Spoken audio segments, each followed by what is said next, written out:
আসসালামু আলাইকুম শিক্ষার্থীরা, তোমরা সবাই কেমন আছো? আসসালামু আলাইকুম শিক্ষার্থীরা, তোমরা সবাই কেমন আছো?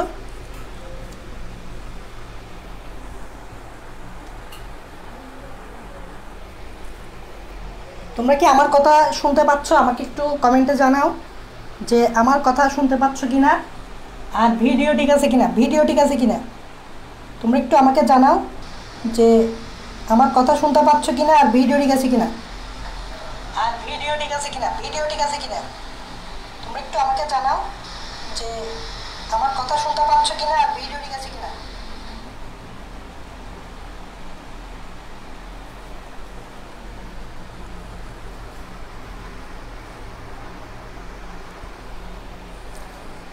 আমার কথা কি শোনা যাচ্ছে, আর ভিডিও ঠিক আছে? তোমরা একটু তোমাদের ফ্রেন্ডদের মেনশন করো তো। তোমরা একটু তোমাদের ফ্রেন্ডদের মেনশন করো।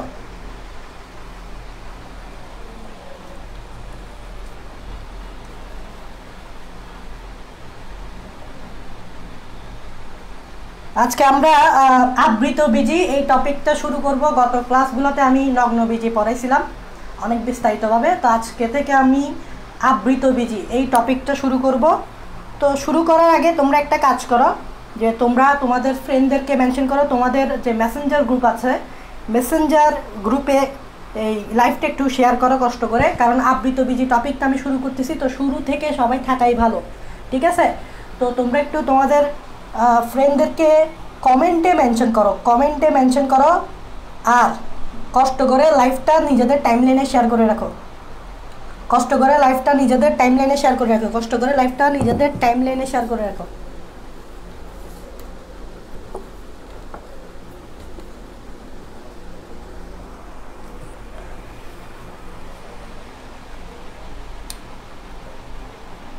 ওকে, তোমরা একটু তাড়াতাড়ি করো, আমি শুরু করে দিই। লাইভে উপস্থিতি খুবই কম, একটু কুইক করো, মেনশন দিতে দেখো।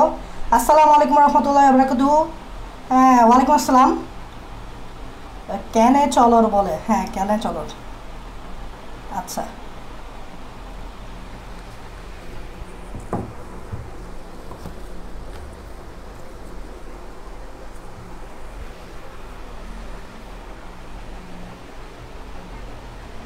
দেখো আজকে আমরা আবৃত বীজি টপিকটা শুরু করব। তো তোমরা একটু কষ্ট করে তোমাদের ফ্রেন্ডদেরকে মেনশন করো তাড়াতাড়ি, আর লাইভটা শেয়ার করতে থাকো। তোমরা শেয়ার করো না, আর ফ্রেন্ডদেরকেও মেনশন করো না। তোমরা লাইভও শেয়ার করো না, ফ্রেন্ডদেরকেও শেয়ার করো না। এরকম হইলে কেমনে হবে বলো তো? দেখো আজকে আমরা শুরু করব আবৃত বীজি এই টপিকটা। আজকে আমাদের টপিক কি? আবৃত বীজি। আমাদের আজকে টপিক কি? আবৃত বীজি। এই টপিকটা আমি পড়াবো। দেখো আবৃত বীজিকে ইংরেজিতে বলে অ্যানজিওস্পার্ম। আবৃত বীজিকে ইংরেজিতে বলে অ্যানজিওস্পার্ম। তোমরা ফ্রেন্ডদেরকে মেনশন দিতে থাকো কমেন্ট বক্সে, এবং লাইভটা একটু শেয়ার করতে থাকো কষ্ট করে শেয়ার করো। এই দেখো এখানে অ্যানজিওস্পার্ম বা আবৃত বীজিতে দুইটা ওয়ার্ড আছে। একটা হচ্ছে এনজিও থেকে আসছে এনজিওস, এনজিওস অর্থ হচ্ছে কন্টেইনার বা ভেসেল। বা বাংলায় বললে বোঝায় এটা একটা পাত্র। দেখো এনজিওস কথাটা হচ্ছে কন্টেইনার বা ভেসেল, বাংলায় বললে এটা হচ্ছে পাত্র। আর স্পার্ম কথাটা আসছে স্পারমোস থেকে, যেখানে স্পারমোস মানে হচ্ছে সিট, আর সিট মানে হচ্ছে বীজ। তাহলে দেখো এই ওয়ার্ডটাকে যদি আমি একটু ভাঙি, তাহলে দেখো আবৃত বীজ মানে হচ্ছে অ্যানজিওস্পার্মের দুইটা ওয়ার্ড। একটা হচ্ছে এনজিওস মানে হচ্ছে কন্টেইনার বা ভেসেল, বা বাংলায় বলে পাত্র। আর স্পারমোস কথাটার অর্থ হচ্ছে সিট, বা বাংলায় বলে বীজ। তো এখানে অ্যাকচুয়ালি এটা দ্বারা কি বুঝাইতে চাচ্ছে, সেটা কি, যে এটা কি এমন একটা কিছু, যে এটা এমন একটা বীজ যেটা পাত্র দিয়ে ঢাকা থাকে? এটা দ্বারা কি এটাই বোঝাচ্ছে যে এটা এমন একটা বীজ, আবৃত বীজিতে এমন একটা বীজ আছে যেটা পাত্র দিয়ে ঢাকা থাকে? অ্যাকচুয়ালি এখানে এই পাত্র বলতে রূপক অর্থে ইউজ হয়েছে। কি রূপক অর্থে ইউজ হয়েছে কেন? কারণ তুমি একটা পাত্র চিন্তা করো, ধরো এটা একটা পাত্র বা এটা একটা পট, আবার ওই ওই পাত্র মনে করিও না আমরা যে বিয়ে করার জন্য যে বর পাত্র খুঁজে ওই পাত্র না, এটা হচ্ছে কোনো কিছু রাখার জন্য পাত্র, ঠিক আছে? অনেকে বলে পাত্র চাই পাত্রী চাই, এই পাত্র পাত্রী না। এখন দেখো যে এইটা একটা কন্টেনার, তো এটাকে আমি বলতে পারি পাত্র। এখন দেখো এই কন্টেনারটা ধর একটা টিনের কন্টেনার, একটা টিনের কন্টেনার, আমরা তো বিস্কুট টিস্কুট রাখি, ধরো এইখানে তুমি একটা বিস্কুট রাখলা, এটা হচ্ছে তোমার বিস্কুট। ধরো এটা একটা টিনের কন্টেনার, আর এই কন্টেনারে তুমি একটা বিস্কুট রাখলা। এখন দেখো তুমি বাইরে থেকে যখন দেখবা এই পাত্রটাকে, এটা টিনের পাত্র হওয়াতে ভিতরে কি আছে সেটা তুমি দেখবা না, যে এই টিনের পাত্র, তোমাকে একটা আমি টিনের পাত্র এনে রেখে দিলাম, এখন আমি বললাম ভিতরে কি আছে বলো তো, তো তুমি ভিতরে কি আছে এটা বলতে পারবে না, কারণ ভিতরে যেটা আছে সেটা দেখা যাচ্ছে না পাত্রের কারণে, পাত্রের ভিতরে রাখার কারণে এটা দেখা যাচ্ছে না। তার মানে এখানে যে বিস্কুটটা পাত্রের ভিতরে থাকাতে এই বিস্কুটটাকে আমি দেখতে পাচ্ছি না, বা আমি জানিও না পাত্রের ভিতরে কি আছে, কারণ পাত্রটা তো টিনের, স্বাভাবিক। তোমাকে একটা পট এনে দিলে তো তুমি ওই ভিতরে কি আছে এটা তুমি বলতে পারবে না। এখানে বিস্কুটটাকে তুমি বীজ কম্পেয়ার করো, বিস্কুটটাকে তুমি বীজের সাথে কম্পেয়ার করো, আর এই যে বীজটা যদি তুমি পাত্রের ভিতর রাখো তাহলে বীজটা কিন্তু পাত্র দ্বারা ঢাকা থাকবে, মানে তুমি বীজটা দেখতে পাবে না। এই বীজটা পাত্র দ্বারা ঢাকা থাকবে, বীজটা দেখতে পাবে না। কিন্তু বায়োলজিক্যালি তো পাত্র বলতে কি বুঝাতে যাচ্ছে? এখন দেখো এই পাত্রকে কিসের সাথে কম্পেয়ার করা হয়েছে? এই পাত্রকে অ্যাকচুয়ালি কম্পেয়ার করা হয়েছে ফল, ত্বক বা ফলের আবরণের সাথে, ফল, ত্বক বা ফলের আবরণের সাথে। তার মানে এই যে বীজ যেটা আছে সেটা ফল, ত্বক বা ফলের আবরণে ঢাকা থাকে বা ফল, ত্বক দ্বারা আবৃত থাকে, তাই বীজকে দেখা যায় না। দ্যাট মিনস আমি বলতে পারি বীজ, ফল, ত্বক বা ফলের আবরণ দিয়ে, ফল, ত্বক বা ফলের আবরণ দিয়ে ঢাকা থাকে। কি থাকে? ঢাকা থাকে বা আবৃত থাকে, তাই বীজ দেখা যায় না। তার মানে আবৃত বীজ উদ্ভিদে কি হয়? বীজ সবসময় ঢাকা থাকে। কি দিয়ে ঢাকা থাকে? ফল, ত্বক বা ফলের আবরণ দিয়ে ঢাকা থাকে, তাই বীজকে আমরা দেখতে পাই না। যেমন আম, তোমরা যখন, এখন আমের সিজন, আম যখন খাও তখন আমের রসালো অংশটা তো তোমরা খাচ্ছ, আমের রসালো অংশটা তোমরা খাচ্ছ। এখন আমের রসালো অংশ খাওয়ার পর একসময় তোমরা যেটা দেখতে পাও সেটা হচ্ছে আমের বোড়া, বা যেটাকে আমরা বলি আমের বীজ, আমের বীজ যেটা তোমরা ফেলাই দাও। তো এই আমের বীজটা কি তুমি দেখছিলা? প্রথমে দেখো নাই, প্রথমে তুমি আম দেখছো, এখন আমের ভিতরে বীজ ছিল, বীজটা দেখা ছিল না। কেন কেন দেখা যাচ্ছিল না? কারণ বীজটা ফল, ত্বক দ্বারা বা আমের যে রসালো অংশটা বা আমের যে আবরণটা ফলের, ওই ফলের আবরণ দ্বারা বীজটা ঢাকা ছিল, তাই বীজটা তুমি দেখো নাই। তাই আবৃত বীজ উদ্ভিদের ক্ষেত্রে কি হয়? বীজ সবসময় ফল, ত্বক বা ফলের আবরণ দিয়ে ঢাকা থাকে। ব্যাপারটা আমি আরেকটু ক্লিয়ার করি, যেমন দেখো তোমাদেরকে এরকম একটা আমি যদি ফিগার আঁকি, তোমরা তো জানো এই ফিগারটা কি, তবুও একটু বলতেছি। এরকম ফিগার যদি আঁকি আমি, এখন দেখো এই ফিগারের এটাকে কি বলি আমরা? গর্ভ, মাথাটাকে বলি গর্ভমুণ্ড, এটাকে বলি, এই দণ্ডটাকে বলি গর্ভদণ্ড, আর ফোলানো এই অংশটাকে বলি গর্ভাশয়। এটা একটা কিসের স্ট্রাকচার? এটা হচ্ছে একটা স্ত্রী কেশর বা কার্পালের স্ট্রাকচার। এখন দেখো গর্ভাশয়ের ভিতরে অ্যাকচুয়ালি কি থাকে? গর্ভাশয়ের ভিতরে থাকে হচ্ছে তোমার ডিম্বক। এই দেখো গর্ভাশয়ের ভিতরে থাকে তোমার হচ্ছে ডিম্বক, গর্ভাশয়ের ভিতরে থাকে হচ্ছে তোমার কি? ডিম্বক। এই গর্ভাশয়ের ভিতরে কি থাকে? এই গর্ভাশয়ের ভিতরে কি থাকে? ডিম্বক। গর্ভাশয়ের ভিতরে কি থাকে? ডিম্বক। এখন দেখো অ্যাকচুয়ালি নিষেক যখন হয়, মানে নিষেকের পর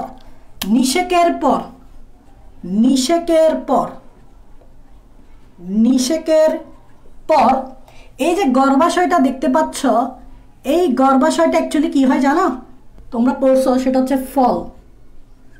আর এই যে ডিম্বকটা দেখতে পাচ্ছ নিষেকের পর, ডিম্বকটা হয় অ্যাকচুয়ালি বীজ। তাহলে তোমরা আমাকে বলো, গর্ভাশয়ের ভিতরেই তো ডিম্বক ছিল, তো নিষেকের পর যখন গর্ভাশয়টা ফলে কনভার্ট হয় এবং ডিম্বকটা বীজে কনভার্ট হয়, তাহলে আমরা বলতে পারি এই বীজটা এই ফল দ্বারা ঢাকা থাকে। তাই বীজকে আমরা কখনো নগ্ন দেখি না বা দেখতে পাই না, ফলটা খাওয়ার পরে বীজটা দেখা যায়, দ্যাট মিনস বীজ সবসময় ফল দ্বারা ঢাকা থাকে, মানে ফলের আবরণ দিয়ে ঢাকা থাকে, বা ফল ত্বক দ্বারা ঢাকা থাকে, একই কথা। ফল ফল ত্বক ফলের আবরণ একই কথা। তো বীজ সবসময় ফল ত্বক বা ফলের আবরণ দিয়ে ঢাকা থাকে বিধায় আমরা এই ধরনের উদ্ভিদকে বলতেছি আবৃত বীজ উদ্ভিদ। এগুলো হচ্ছে বেসিক জিনিস, যেটা তোমরা নগ্নবীজিতে পড়ছো একরকম, যে বীজ ছিল নগ্ন, আর এখানে বীজ ঢাকা থাকে। কেন? কারণ এখানে গর্ভাশয় আছে। নগ্নবীজি উদ্ভিদ, আবৃত বীজ উদ্ভিদের মেইন বৈশিষ্ট্য হচ্ছে কি, এখানে গর্ভাশয় আছে। গর্ভাশয় থাকার কারণে ফল সৃষ্টি হচ্ছে এবং বীজ ফল দ্বারা ঢাকা আছে, যেটা নগ্নবীজিতে আমরা এরকম কিছু দেখি নাই। কারণ নগ্নবীজি উদ্ভিদে গর্ভাশয় ছিল না, তো গর্ভাশয় না থাকার কারণে বীজটা নগ্ন ছিল, ফল দ্বারা ঢাকা ছিল না, ওখানে তো ফল সৃষ্টি হয় না নগ্নবীজিতে। সো এটার উল্টো, এটাই হচ্ছে মূলত আবৃতবীজি উদ্ভিদের বেসিক জিনিস। এটা হচ্ছে কি আবৃতবীজি উদ্ভিদের বেসিক জিনিস, যেগুলো তোমাদের বইও আছে। আচ্ছা, এখন প্রশ্ন হচ্ছে কি, সেটা হচ্ছে যে আমাদের এই পুরা পৃথিবীতে যদি আমি আবৃতবীজি উদ্ভিদের কথা বলি, এই পুরা পৃথিবীতে আবৃতবীজি উদ্ভিদের মধ্যে সবচেয়ে বড় যে আবৃতবীজি উদ্ভিদ, আমি যদি বলি পৃথিবীর, ধরো পৃথিবীর সবচেয়ে বড়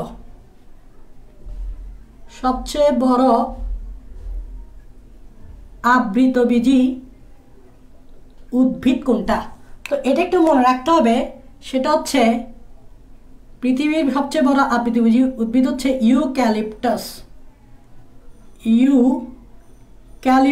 নামক আবৃত উদ্ভিদ। এটা পরীক্ষা আসতে পারে।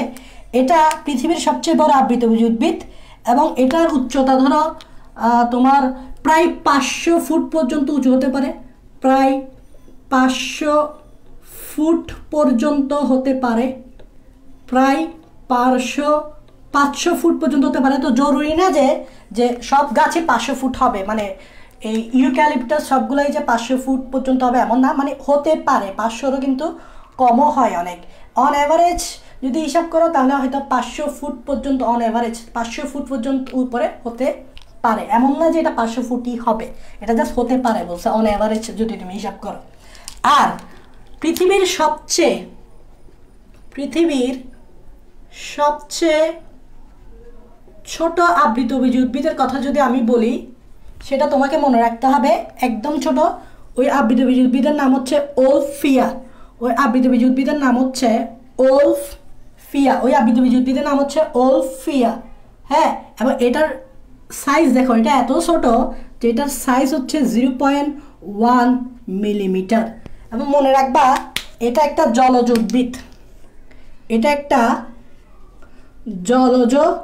উদ্ভিদ, মানে এটা পানিতে থাকে। এখন দেখো অনেক ছোট, তো অনেক ছোট জিনিস যদি মাটিতে থাকে তাহলে সমস্যা। পায়ে হুড়া দিলে, হুড়া না, আমি শুদ্ধ ভাষা কী বলবো, পায়েটা কি শুদ্ধ ভাষা কী বলে, পায়ে কি দিকে মারানো না, পায়ে মারি দেওয়া। যদি ল্যান্ডে থাকে তাহলে অনেক সময় কি হয় যে আমরা হাঁটতে গেলে পায়ে হুড়া খাইলে কিন্তু এটা কি হয়ে যাবে, নষ্ট হয়ে যেতে পারে। তো এটা এই জন্য এই জিনিসটা মানে জলে থাকে, ঠিক আছে। যে এটা জলজ উদ্ভিদ এবং সাইজ দেখো অনেক ছোট, 0.1 মিলিমিটার মাত্র। এখন দেখো বাংলাদেশে কি পাওয়া যায় এটা ওলফিয়া? বাংলাদেশে তুমি পাবা, দেখো বাংলাদেশে 2 প্রজাতির ওলফিয়া পাওয়া যায়। বাংলাদেশে 2 প্রজাতির ওলফিয়া পাওয়া যায়। তার মধ্যে সবচেয়ে ছোট যে প্রজাতি, হ্যাঁ ওইটা তার মধ্যে আছে সবচেয়ে ছোট। বাংলাদেশে সবচেয়ে ক্ষুদ্রতম ওলফিয়া হচ্ছে, বাংলাদেশের সবচেয়ে ক্ষুদ্রতম হচ্ছে একটা আছে, ওলফিয়ার মধ্যেই পড়ে, মানে দুইটা প্রজাতির মধ্যে একটা ছোট আছে, মানে কম্পেয়ার করলে দুইটার মধ্যে একটা ছোট আছে। সেটার নামটা একটু জানতে হবে, সেটা হচ্ছে ওলফিয়া অ্যারাইজা। এটা একটু মনে রাখতে হবে যে বাংলাদেশে 2 প্রজাতির ওলফিয়া আছে, বাট দুইটার মধ্যে একটা হচ্ছে ছোট, মানে তুলনামূলকভাবে ছোট। ওই ছোটটার নামটা একটু জানতে হবে, সেটা হচ্ছে ওলফিয়া অ্যারাইজা। এগুলো একটু নোট করতে হবে, কারণ এগুলা পরীক্ষায় আসবে। ছোট আবৃতবীজি উদ্ভিদ কোনটা, এবং মনে রাখবা এটা হচ্ছে জলজ উদ্ভিদ। এখন দেখো যে এই পৃথিবীতে আবৃতবীজি উদ্ভিদের সংখ্যা কিন্তু নগ্নবীজির তুলনায় অসংখ্য। আগে একসময় যখন ছিল মিলিয়ন বছর আগে, নগ্নবীজি উদ্ভিদের আধিক্য ছিল, আবৃতবীজি উদ্ভিদ তেমন ছিল না। তো আস্তে আস্তে নগ্নবীজি উদ্ভিদ বিলুপ্ত হয়ে গেছে। এখন আবৃতবীজী উদ্ভিদের সংখ্যা পৃথিবীতে বেশি। আমরা যখনই যাই দেখি এগুলো হচ্ছে আবৃতবীজী উদ্ভিদ দেখি। মূলত আমরা আমাদের চারপাশের দিকে তাকালে যে গাছগুলো দেখি মূলত সেগুলো হচ্ছে আবৃতবীজী উদ্ভিদ, ঠিক আছে। নগ্নবীজী উদ্ভিদ এখন বর্তমানে খুবই কম। তো এই জন্য পুরো পৃথিবীতে যদি আমি হিসাব করি আবৃতবীজী উদ্ভিদ প্রায় 2,87,000 মতো আছে। আর শুধুমাত্র যদি বাংলাদেশে বলি, পুরো পৃথিবীর কথা বাদ দাও, শুধুমাত্র যদি বাংলাদেশে বলি, বাংলাদেশে একটা বুক আছে। বুক মানে কি? বই। ওই বইটার একটা নাম আছে, বইটার নাম লিখতে পারো এরকম যে এনসাইক্লোপিডিয়া মানে একটা উইকিপিডিয়ার মতো, তাই না? Of flora and fauna of Bangladesh. এটা কিন্তু বাংলাদেশের বলতেছি, ফনা অফ বাংলাদেশ। দেখো এখানে ফ্লোরা মানে কি? এটা এমন একটা বুক যেখানে এই বাংলাদেশের যতগুলো প্রাণী এবং উদ্ভিদ পাওয়া যায়, প্রজাতি পাওয়া যায়, তাদের নামগুলো এখানে উল্লেখ করা হয়। ফ্লোরা মানে হচ্ছে উদ্ভিদ, ফনা মানে হচ্ছে প্রাণী। যতগুলা নতুন প্রাণী প্রজাতি বা যতগুলো আছে সবগুলা এখানে কি করা হয়? তোলা হয়। তো সেই হিসেবে আবৃতবীজীর সংখ্যা তারা বলতেছে 3,611 প্রজাতির আবৃতবীজী উদ্ভিদ পাওয়া যাচ্ছে। এই বুক অনুযায়ী 3,611 প্রজাতির আবৃতবীজী বাংলাদেশে পাওয়া যায়, বা এভাবে মনে রাখতে পারো প্রায় 4,000 প্রজাতি, প্রায় 4,000 প্রজাতির আবৃতবীজী উদ্ভিদ কি বাংলাদেশে পাওয়া যাচ্ছে। এগুলো একটু জাস্ট নোট করতে হবে, কারণ তো বুঝো এইসব জিনিস আসলে পড়তে ইচ্ছা করে না, তবুও পরীক্ষার জন্য হলে এইসব ছোটোখাটো জিনিসগুলো এমসিকিউর জন্য কিন্তু, বা বিশ্ববিদ্যালয়ের বিভিন্ন পরীক্ষা, মেডিকেল বলো, এইসবের জন্য একটু জানতে হয়, ঠিক আছে। এগুলোর জন্য একটু কী করতে হয়? জানতে হয়। আচ্ছা এখন দেখো, আমি যদি তোমাকে একটু বলি যে আবৃতবীজী উদ্ভিদ এবং নগ্নবীজী উদ্ভিদ এর মধ্যে যদি পার্থক্য করতে বলি, তাহলে তুমি অবশ্যই পারবা, কারণ আবৃতবীজী উদ্ভিদ পুরোপুরি নগ্নবীজী উদ্ভিদের উল্টো। তাহলে আমি গত 4 ক্লাসে তোমাদেরকে নগ্নবীজী উদ্ভিদ নিয়ে ডিটেলস পড়াইছি, এবং নগ্নবীজী উদ্ভিদ কিন্তু উদ্ভিদের বৈশিষ্ট্য তুমি ভালোভাবে পড়ছো। এখন তুমি যদি নগ্নবীজী উদ্ভিদের বৈশিষ্ট্য ভালোভাবে জানো, তাহলে তোমাকে আবৃতবীজী উদ্ভিদের বৈশিষ্ট্য শিখতে হচ্ছে না। কারণ আমি কি বললাম? আবৃতবীজী উদ্ভিদের বৈশিষ্ট্য একেবারে নগ্নবীজীর উল্টো। সো এই জন্য আমরা পার্থক্যটা শিখলে কিন্তু হয়ে যায়, আমি এটা খুবই ইম্পর্টেন্ট। তাহলে আমি যদি এখন একটু বলি যে নগ্নবীজী এবং আবৃতবীজীর মধ্যে যদি পার্থক্যটা করো, নগ্নবীজী ও আবৃতবীজীর মধ্যে পার্থক্য, নগ্নবীজী ও আবৃতবীজীর মধ্যে পার্থক্য। আমি বলছি নগ্নবীজী তুমি যদি শিখো, তাহলে তোমাকে আবৃতবীজী উদ্ভিদের বৈশিষ্ট্য শিখতে হচ্ছে না, কারণ এটার উল্টো। সো এখানে কিছু বেসিসের উপর তুমি ভিত্তি করে করতে পারো। যেমন প্রথমে একটা বেসিসের উপর করতে পারো, যেমন গর্ভাশয়। তুমি আমাকে বলো তো, কমেন্টে তোমরা আমাকে বলবা যে নগ্নবীজী উদ্ভিদের গর্ভাশয় আছে কিনা। প্রশ্ন হচ্ছে নগ্নবীজী উদ্ভিদের গর্ভাশয় নাই, আবৃতবীজী উদ্ভিদের গর্ভাশয় আছে। এটা তোমরা একটা পার্থক্য দেখো, জানাই বলতে তোমাকে শিখতে হয় না, কারণ তুমি নগ্নবীজীরটা জানো, আবৃতবীজীর উল্টো হবে। নগ্নবীজী আবৃতবীজীর উল্টো। এখন তুমি আমাকে বলো, গর্ভাশয় যদি না থাকে তাহলে নগ্নবীজীতে ফলও থাকবে না, কিন্তু আবৃতবীজী যেহেতু গর্ভাশয় আছে, আর আমরা জানি গর্ভাশয় ফলে কনভার্ট হয়, তাই এখানে ফল আছে। দেখছো একটা উল্টা, তার মানে ফল নাই, ফল আছে। কেন আছে? কারণ এর গর্ভাশয় আছে, আর আমরা জানি গর্ভাশয় কি হয়? ফল হয়, ঠিক আছে। তারপর ধরো বীজের অবস্থান। দেখো এগুলো তোমাকে শিখতে হচ্ছে না, এগুলো তুমি এমনিই পারতেছো। বীজের অবস্থান আমাকে একটু বলো তো, নগ্নবীজীতে বীজ কিভাবে থাকে? বীজ নগ্ন থাকে। দেখো নগ্নবীজীতে বীজ কি থাকে? নগ্ন থাকে, কারণ নগ্নবীজীতে গর্ভাশয় নেই। গর্ভাশয় না থাকলে বীজ কি থাকবে? নগ্ন থাকবে, এটা তো আমরা জানি। আচ্ছা, নগ্ন। আর এটার বীজ নগ্ন থাকে না, এটার বীজ ফল দ্বারা আবৃত থাকে। এটার বীজ ফল দ্বারা আবৃত থাকে। দেখো শিখতে হচ্ছে না। আর্কিগোনিয়া। আচ্ছা, এই আর্কিগোনিয়া জিনিসটা আমি কত ভালোভাবে তোমাদেরকে নগ্নবীজীতে পড়াইছি। আর্কিগোনিয়া, এখন আর্কিগোনিয়া কি বলছো মনে আছে? স্ত্রী জননাঙ্গ। আর্কিগোনিয়া মনে আছে? কমেন্টে বলো মনে আছে আর্কিগোনিয়া? খুব ভালোভাবে জিনিসটা আমি বুঝাইছিলাম। আর্কিগোনিয়া হচ্ছে স্ত্রী জননাঙ্গ। তোমরা জানো নগ্নবীজীতে কিন্তু আর্কিগোনিয়া আছে, এবং আর্কিগোনিয়া থাকাটা একটা অনুন্নত বৈশিষ্ট্য। কারণ উন্নত বৈশিষ্ট্যটা আরও ভালো কিছু থাকে, আর্কিগোনিয়া হচ্ছে ডেভেলপ কিছু থাকে। আর্কিগোনিয়া থাকতে হয় না উন্নত বৈশিষ্ট্যটা, আর্কিগোনিয়াটা থাকা হচ্ছে অনুন্নত বৈশিষ্ট্য, এবং আর্কিগোনিয়াটা এখানে আছে। সো আবৃত বীজি যেহেতু একটু উন্নত, তাই উন্নত জিনিসে অনুন্নত জিনিস থাকবে না, তাই আবৃত বীজিতে আগে করিয়া নাই, যেটা আমি ওই আগে ক্লাসগুলো পড়লে তোমরা এই জিনিসটা বোঝার কথা। আচ্ছা, তারপর পরাগায়ন, আমাকে বলো তো যে এটার পরাগায়ন কিভাবে হবে, মানে পরাগরেণু যেটা, সেটা কোথায় আসবে?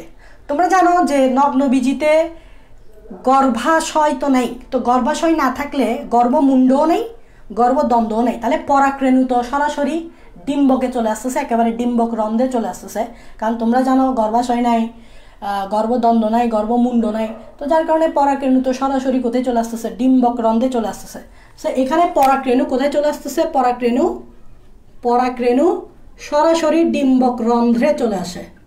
এখন আমাকে বলো, আবৃত বীজ উদ্ভিদ তো গর্ভাশয় আছে, গর্ভদ্বন্দ্ব আছে, গর্ভমুণ্ড আছে, তাহলে এখানে পরাগরেণু কোথায় আসবে?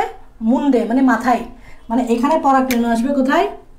এখানে পরাগরেণু আসবে গর্ভমুণ্ডে, মাথায়। দেখছো, এগুলো শিখতে হচ্ছে। আমি শিখতেছি, আমি শিখি নাই, আমি জাস্ট এখানে কপি করতেছি। আমি জাস্ট এখানে কি করতেছি? কপি করতেছি। দেখি আমাকে বলো, দ্বিনিষেক, নগ্নবীজিতে দ্বিনিষেক ঘটে না, কিন্তু আমরা জানি আবৃত বীজিতে দ্বিনিষেক ঘটে। তোমরা জানো যে ডাবল ফার্টিলাইজেশন, এটাও আমি গত ক্লাসে আগের ক্লাসগুলোতে ব্যাখ্যা করছি, এখানে আর বলতেছি না। আচ্ছা, তারপর আর কি ডিফারেন্স থাকতে পারে? দ্বিনিষেক অ্যান্ডোস্পাম, এটা তো তোমরা জানো যে এখানে যে অ্যান্ডোস্পাম তৈরি হয়, খুবই ইম্পর্টেন্ট, নগ্নবীজের অ্যান্ডোস্পাম হ্যাপ্লয়েড এবং নিষেকের পূর্বে হয়। হ্যাপ্লয়েড এবং এটা নিষেকের পূর্বে হয়, এবং এটা কিসে হয়? নিষেকের পূর্বে। আর এটার অ্যান্ডোস্পাম কি জানো? এটার অ্যান্ডোস্পাম হচ্ছে থ্রাইসেন, মানে ট্রিপ্লয়েড, এবং নিষেকের পরে হয়, এবং এটা কখন হয়? নিষেকের পরে, এবং এটা কখন হয়? নিষেকের পরে। আচ্ছা, আরও কিছু জিনিস আছে, যেমন দেখো, এখানে দেখো, সেটা হচ্ছে এই পরিবহন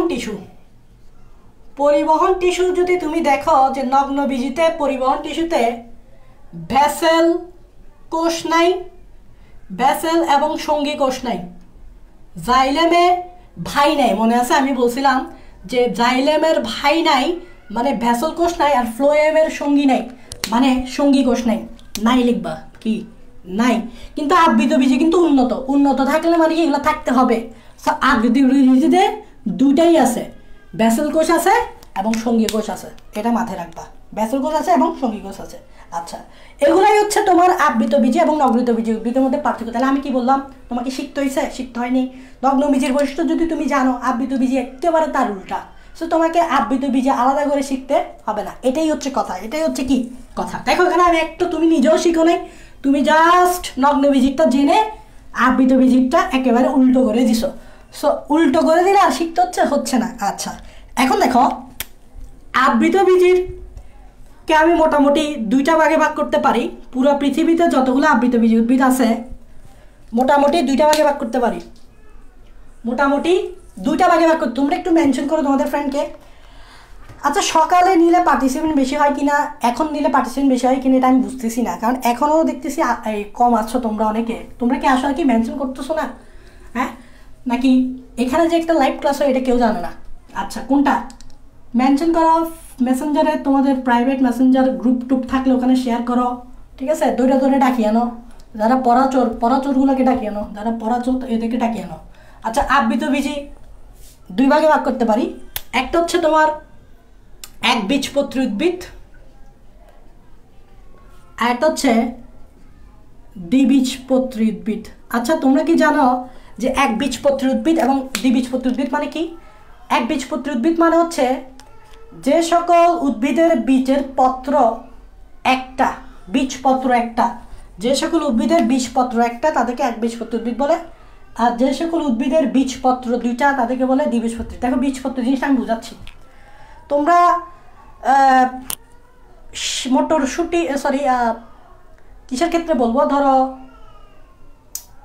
বাদাম খাইছো না কখনো? যে বাদাম যখন এভাবে চাপ দাও, বাদামের ক্ষেত্রে চিন্তা করো, বাদাম যখন এভাবে চাপ দাও, বাদাম যে খাও এটা একটা বীজ, কিন্তু এভাবে চাপ দাও তখন বাদামটা দুইটা পার্টে ভাগ হয়ে যায়। খেয়াল করো, বাদাম যেটা খাও এটা কিন্তু বীজ। তো বাদাম যেটা দেখো সেটা যখন এভাবে চাপ দাও তখন দেখবে এটা দুইটা পার্টে বিভক্ত হয়ে যায়। তো দুইটা পার্ট মানে হচ্ছে বীজপত্র দুইটা। আর যদি কোনো পার্ট সৃষ্টি না হয় তাহলে আমরা বলবো বীজপত্র কয়টা? একটা। তো এক বীজপত্র উদ্ভিদ, দ্বিবীজপত্র উদ্ভিদ, এভাবে তুমি কি করতে পারো? বের করতে পারো। এভাবে বীজকে নিয়ে ধরবা, ধরে এভাবে পার্ট করবা। যদি পার্ট হয়, দুইটা পার্ট পাওয়া যায় তাহলে দ্বিবীজপত্রী। যদি বীজের কোনো পার্ট না থাকে, মানে একটা পার্টই থাকে, ওইটা হচ্ছে এক বীজপত্র উদ্ভিদ। এখন দেখো মজার ব্যাপার হচ্ছে যে এই দ্বিবীজপত্রী উদ্ভিদ এবং এই যে একবীজপত্রী উদ্ভিদ আছে, যে এগুলার কিছু শ্রেণী আছে। যেমন ধরো এই একবীজপত্রী উদ্ভিদের একটা শ্রেণী আছে, এই শ্রেণীটাকে বলা হয় লিলি শ্রেণী, লিলি শ্রেণী। আর দ্বিবীজপত্রী উদ্ভিদের শ্রেণীকে বলা হয় ম্যাগনোলিয়া শ্রেণী, ম্যাগনোলিয়া শ্রেণী। কি বলছি? ম্যাগনোলিয়া শ্রেণী। এখন দেখো যে লিলি শ্রেণী, ম্যাগনোলিয়া শ্রেণী, এটা মানে কি? আচ্ছা, শ্রেণী মানে কি তো জানো, যে আমরা জানি যে ক্লাসিফিকেশন করলে কিংডম থাকে, তারপর থাকে ডিভিশন, তারপর থাকে ক্লাস। ঠিক আছে, ক্লাস মানে হচ্ছে শ্রেণী। তো শ্রেণীকে আমি চাইলে আরও ভাগে ভাগ করতে পারি। যেমন শ্রেণী পর কি আছে? Sub class. শ্রেণী মানে কি? ক্লাস। সাব ক্লাসের পর আছে বর্গ মানে কি? অর্ডারের পর আছে ফ্যামিলি। মানে এভাবে তো আরও ভাগ করা যায়, কারণ শ্রেণীর পরে এই জিনিসগুলো আছে। তো এখন দেখো এই যে ফ্যামিলি দেখতে পাচ্ছ, একবীজপত্রী উদ্ভিদের ফ্যামিলি এই পর্যন্ত কয়টা পাওয়া গেছে? একবীজপত্রী উদ্ভিদের এই পর্যন্ত 65টা ফ্যামিলি পাওয়া গেছে। ফ্যামিলি মানে গোত্র। আর ঠিকভাবে তুমি যদি এই ম্যাগনোলিয়া শ্রেণী দেখো বা দ্বিবীজপত্রী শ্রেণী দেখো, এখানে তুমি টোটাল 315টা ফ্যামিলি পাবা। 315টা কি পাবা? ফ্যামিলি পাবা। আমি আবার বলতেছি, একবীজপত্রী উদ্ভিদের টোটাল 65টা গোত্র পাবা, ফ্যামিলি পাবা। দ্বিবীজপত্রী উদ্ভিদের টোটাল 315টা ফ্যামিলি পাবা। তাহলে টোটাল যদি হিসাব করো তাহলে টোটাল ফ্যামিলি কত হচ্ছে? 380টা ফ্যামিলি। দেখো যোগ করো, যে 315 আর 65 যোগ করো 380। তাহলে তোমাকে যদি প্রশ্ন করে যে আবৃতবীজ উদ্ভিদের টোটাল ফ্যামিলি কয়টা, তাহলে আনসার হচ্ছে 380টা। এইটাকে ক্লাসিফিকেশনটা করছে ডক্টর আর্থার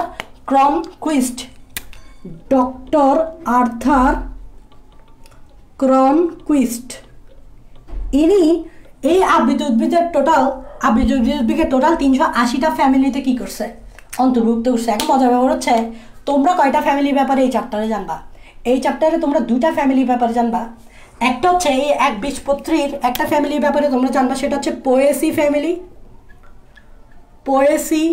ফ্যামিলি, বা এটার আরেক নাম হচ্ছে ঘাস গোত্র। জাস্ট 65টা ফ্যামিলির মধ্যে একটা ফ্যামিলি সম্বন্ধে তোমরা জানবা তোমাদের এই চ্যাপ্টারের লাস্টের দিকে।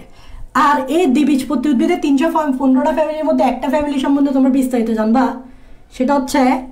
সেটা হচ্ছে তোমার ফ্যামিলিটার নাম কি? Malvaceae family. এই চ্যাপ্টারে যেটা জানবা সেটা হচ্ছে মালভেসি ফ্যামিলি। এটা হচ্ছে দ্বিবীজপত্রী উদ্ভিদের ফ্যামিলি, যেটা তোমরা এটা সম্বন্ধে জানবা। জাস্ট একটা 315টার মধ্যে জাস্ট এটা সম্বন্ধে জানবা, আর 65টার মধ্যে শুধুমাত্র এটা সম্বন্ধে এই চ্যাপ্টার লাস্টের দিকে জানবা। এটাই হচ্ছে জাস্ট কিছু কথা। আচ্ছা, এখন দেখো আবৃতবীজ উদ্ভিদ সম্বন্ধে আমাদেরকে আরও অনেক কিছু জানতে হবে। সেটা হচ্ছে আবৃতবীজ উদ্ভিদের A to Z। আবৃতবীজ উদ্ভিদের A to Z সম্বন্ধে জানতে হবে। আবৃতবীজ উদ্ভিদের A to Z সম্বন্ধে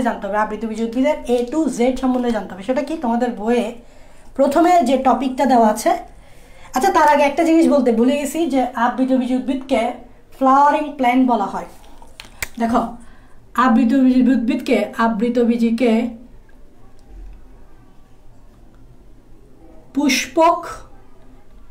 পুষ্পক উদ্ভিদ বা ফ্লাওয়ারিং প্ল্যান্ট কেন বলে?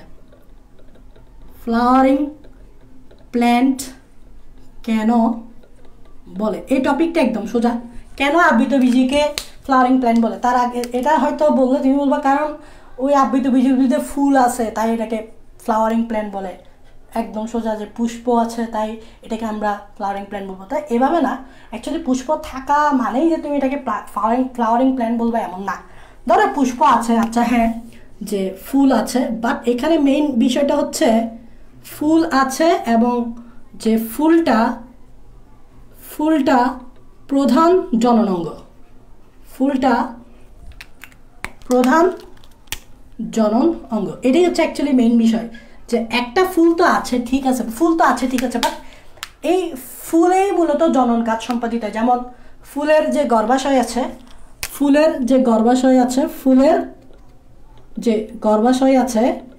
এই ফুলের গর্ভাশয়টা নিষেকের পর কি সৃষ্টি করে? দ্যাট মিনস এখানে নিষেক হচ্ছে না, নিষেক মানে ফার্টিলাইজেশন, মানে জনন কাজ হচ্ছে তো। এবং ফুলের গর্ভাশয়টা কিসের সৃষ্টি করে? ফল সৃষ্টি করে।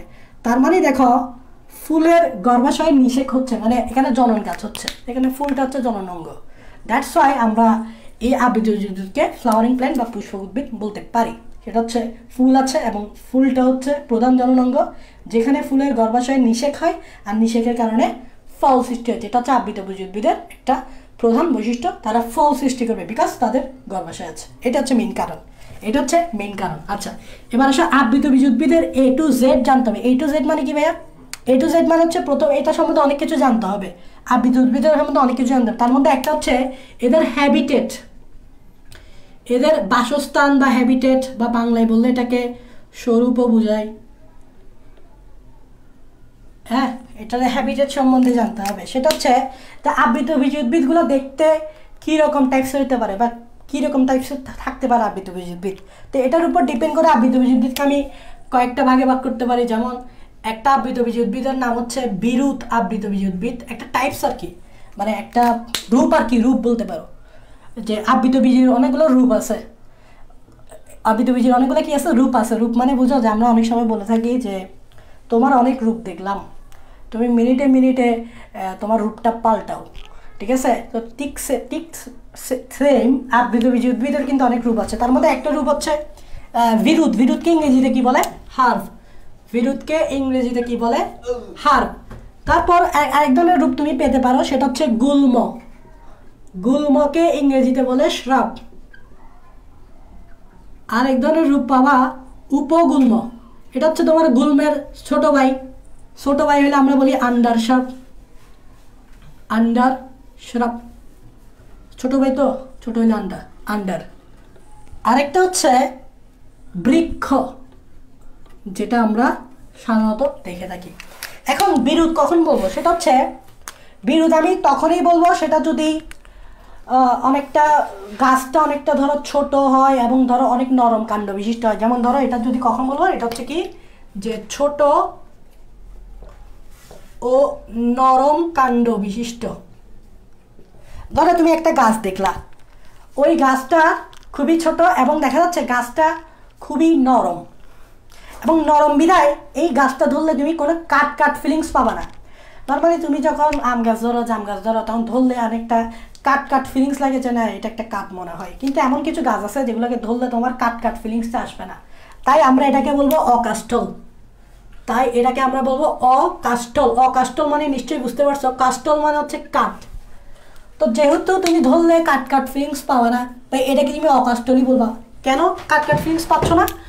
কারণ হচ্ছে ছোট এবং নরম কাণ্ড। যেগুলো কাট ফিলিংস সেগুলো কখনো নরম হয় না, এগুলো শক্ত হয় এবং একটু ছোট হয়, বড় হয়। সো এটা হচ্ছে মেড করা। অকাস্টল মানে হচ্ছে কাট ফিলিংস পাবা না। আচ্ছা, তো বিরুৎ সাধারণত অনেক বছর বাঁচে। সো এরা বর্ষজীবীও হয় বা বহু বর্ষজীবী হয়। এরা মূলত কি হয়? বর্ষজীবীও হয় এবং বহু বর্ষজীবী, মানে অনেক বছর বাঁচে। বর্ষজীবী মানে হচ্ছে শুধু 1 বছরের কথাই বলছে, বহু বর্ষজীবী মানে হচ্ছে আরো অনেক বছরের কথা বলছে। এখন এক্সাম্পল তো অবশ্যই মনে রাখতে হবে। এক্সাম্পলগুলো কি কোন কোন গাছগুলো তোমার বিরুৎ হতে পারে? যে গাছগুলো হতে পারে সেটা হচ্ছে ধান গাছ, গম গাছ, দূর্বা ঘাস। ধান, গম, দূর্বা ঘাস। এখন তুমি একটু কম্পেয়ার করো, তুমি ধান গাছ দেখছো না, তারপর দূর্বা ঘাস দেখছো না, এগুলো কি মনে হয় এগুলোকে ধরলে কখনো তোমার কোনো কাট ফিলিংস থাকবে? এগুলো সবসময় অকাস্টল, কোনো কাট ফিলিংস নাই, এবং এগুলো খুব ছোট হয় এবং নরম হয়। এভাবে টান দিলে তৈরি ফেলতে পারবা। এভাবে ধরো যে তুমি একটা গ্রামে গেলা, গ্রামে গিয়ে যে ধান গাছ দেখলা, তোমার ইচ্ছা হইলো যে এখান থেকে একটা ধান গাছ তুলে আনতে, তুমি তুলে আনতে পারবা। এবার টান মারে তুলে আনবা। কেন পারছো? কেন এটা ছোট এবং নরম, ছোট আর নরম বিধে তুমি এইভাবে তুলে ফেলতে পারছো, তুলে ফেলে তোমার আম্মার কাছে নিয়ে গেছো যে ধান গাছ। এখন দেখো গম দুই পাশে সেম, বুঝে গেছে? আচ্ছা, গুল্ম কারা? গুল্মকে ইংরেজিতে বলে শ্রব। দেখো গুল্ম অবশ্যই একটু বিরুদ্ধের চেয়ে একটু আপডেট হবে, একটু আমরা আপডেটের দিকে যাব। আপডেট মানে কি, যে গুল্ম একটু মাঝারি ধরনের হবে। গুল্ম কি একটু মাঝারি ধরনের হবে? গুল্ম কি একটু মাঝারি ধরনের হবে? মাঝারি ঝোপ জাতীয়, এটা হচ্ছে একটু বড় আছে, এবং মাঝারি ঝোপ জাতীয় এবং কাষ্টও বলতে পারবা। কাস্টল উদ্ভিদ কেন? মানে ধরলে একটু কাট কাট ফিলিংস পাবা, ধরলে একটু কি পাবা? কাট কাট ফিলিংস পাবা। হ্যাঁ, ধরলে একটু কাট কাট ফিলিংস পাবা, ঠিক আছে? সেটা হচ্ছে মাঝারি ঝোপ জাতীয়, এর চেয়ে একটু আপডেট তো হবেই, এবং ধরলে একটু কাট কাট ফিলিংস পাবা। এক্সাম্পল অবশ্যই মনে রাখতে হবে, এক্সাম্পল মনে রাখতে হবে, সেটা হচ্ছে যে রঙ্গন, জবা, গোলাপ। রঙ্গন, জবা, গোলাপ। মরিচ গাছ, তুমি একজনে জিজ্ঞেস করছো মরিচ গাছ কি, তো খেয়াল করে দেখো মরিচ গাছ কি হইতে পারে? কি হইতে পারে মরিচ গাছ? অবশ্য এটাই হবে, গুল্মই হবে। অবশ্য কি হবে? গুল্ম, মাঝারি টাইপসের, একটু কাট কাট ফিলিংসও পাওয়া যাবে, ঠিক আছে? আচ্ছা, রঙ্গন, জবা এবং কি গোলাপ, এই তিনটে এক্সাম্পল মনে রাখতে হবে। রঙ্গন, জবা, গোলাপ, এই তিনটে এক্সাম্পল মনে রাখতে হবে। গুল্ম কারা? রঙ্গন, জবা, গোলাপ। গুল্ম কারা? রঙ্গন, জবা, গোলাপ। আমার সাথে সাথে কয়েকবার বলো, গুল্ম কারা? রঙ্গন, জবা, গোলাপ। এভাবে মনে রাখতে পারো রজনীকান্ত, হ্যাঁ, বা রঙ্গন দিয়ে এভাবে মনে রাখতে পারো রজনীকান্ত গোলাপ না দিয়ে জবা দিল, তাহলে রজনীকান্ত দিয়ে এমনি মনে রাখবা রঙ্গন আর কি, ঠিক আছে? রঙ্গন, সে একটু অন্য টাইপসের, বুঝছো? সো সেই জন্য গোলাপ না দিয়ে কি দিয়ে দিল? জবা দিয়ে দিল। এভাবে মনে রাখতে পারো, যদিও জানি না এগুলো আসলে মনে থাকে না, তাও একটু মনে রাখবার কি আসতে পারে। উপগুল্ম কারা? আন্ডার সাপ, মানে বুঝতে পারতেছো এর ছোট ভাই।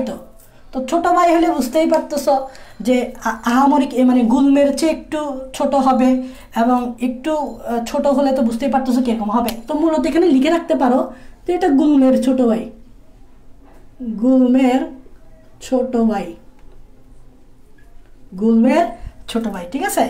অবশ্যই এটার এক্সাম্পলটা খুবই ইম্পর্টেন্ট, কারণ আনকমন নাম তো। এখানে দুইটা আনকমন নাম আছে, একটা হচ্ছে কালকাসুন্দা, একটা হচ্ছে কালকাসুন্দা, আর একটা হচ্ছে দাঁত মর্দন। ভাই এই গাছগুলো আসলে আমিও কি জানি না।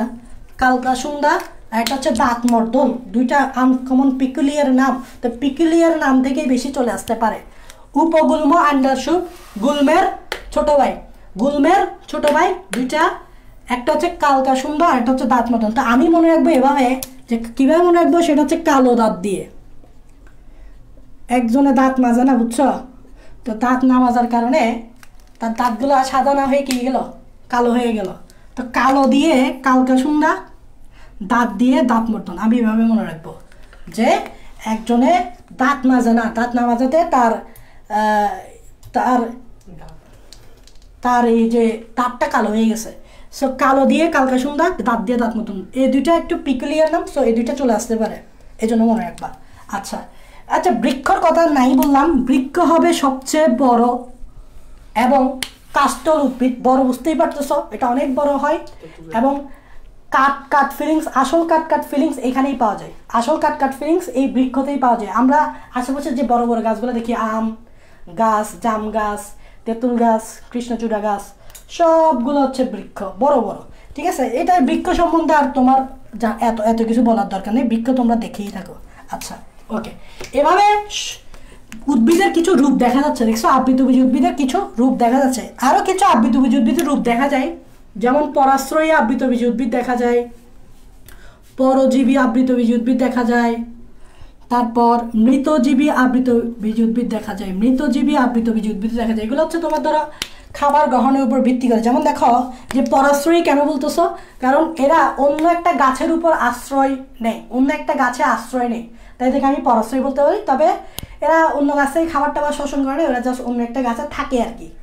অন্য একটা গাছে থাকে, নিজের খাবার নিজেই খাই, ওই গাছ থেকে সাহায্য নেয় না, এটা হচ্ছে পরাশ্রয়ী। পরজীবী মানে হচ্ছে এরা অন্য একটা গাছের থেকে ওখান থেকে খাবার খায়। মানে অনেকটা এরকম যে আমি কোনো একজনকে থাকতে দিলাম আমার বাসায়, তো সে থাকতেছে, আবার সে তো থাকতেছেও বটে, সে আবার মানে আমি তার খাওয়ানোর ব্যবস্থা করে দিছি, এমন একটা ব্যাপার স্যাপার। যে ঘটনা হচ্ছে কি, যে পরাশ্রয়ী মানে কি, পরাশ্রয়ী মানে হচ্ছে ধরে একজনকে আমি থাকতে দিলাম, তবে ওর খাবার দাবার ও নিজের মতো খাবে, আমি খাওয়াবো না। তো এটা হচ্ছে পরাশ্রয়ী। আর পরজীবী মানে হচ্ছে যে আমি একজনকে থাকতে দিলাম, ওকে থাকাচ্ছিও আবার খাওয়াচ্ছিও, এটা হচ্ছে পরজীবী। আর মৃতজীবী মানে হচ্ছে কি, যে মৃত জিনিস পচে গেলে, যে জিনিসগুলো মৃত খাবার পচে গেলে যে এখান থেকে যে জৈব সার পাওয়া যায়, ওই উদ্ভিদগুলো ওই জৈব সারগুলো খেয়ে বেঁচে থাকে, তাদেরকে বলা হয় মৃতজীবী। সো এখানে তিনটা টার্ম আছে। পরাশ্রয়ী মানে হচ্ছে আশ্রয় নেয় বাট খাবার শোষণ করে না, একটা গাছে উপরে আশ্রয় নেয় বাট খাবার শোষণ করে না। পরজীবী হচ্ছে একটা গাছে তো আশ্রয় নেয় প্লাস ওখান থেকে খাবারটাও খাচ্ছে, ওই গাছ থেকে খাবারও নিচ্ছে। আর মৃতজীবী মানে হচ্ছে তোমার মারা যাওয়ার ফলে যে মৃত পচা জৈব সারগুলো তৈরি হয়, ওগুলো খেয়ে সে জীবন ধারণ করে। এভাবে জাস্ট তোমাদের বই আছে, জাস্ট এইটুকু বলে দিলাম। আচ্ছা, এবার আসো তোমাদের বই আরও কিছু জিনিস আছে, যেমন মূল, খুবই ইম্পর্টেন্ট, মূল বা রুট। দেখো মূল বা রুট সম্বন্ধে তোমাদেরকে একটু জানতে হবে। আচ্ছা, তোমরা তো মূল চিনো, যে একটা উদ্ভিদের মূল বলতে আমরা কি বুঝি, যেটা উদ্ভিদের মাটির নিচে থাকে। একটা উদ্ভিদের মূল বলতে আমরা কি বুঝি, আগে একটু কমনলি চিন্তা করো যে একটা মূল বলতে কি বোঝায়। মাটির নিচে একটা অঙ্গ থাকে, যে অঙ্গটা মাটির গভীরে প্রবেশ করে এবং যে অঙ্গ দিয়ে মূলত উদ্ভিদ খনিজ লবণ পরিশোষণ করে, পানি পরিশোষণ করে, ওই অঙ্গটাকে আমরা মূলত মূল বলে থাকি।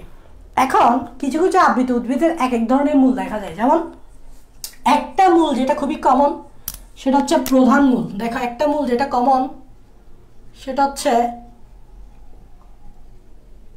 প্রধান মূল, বা এটাকে ইংরেজিতে বলে ট্যাপ রুট।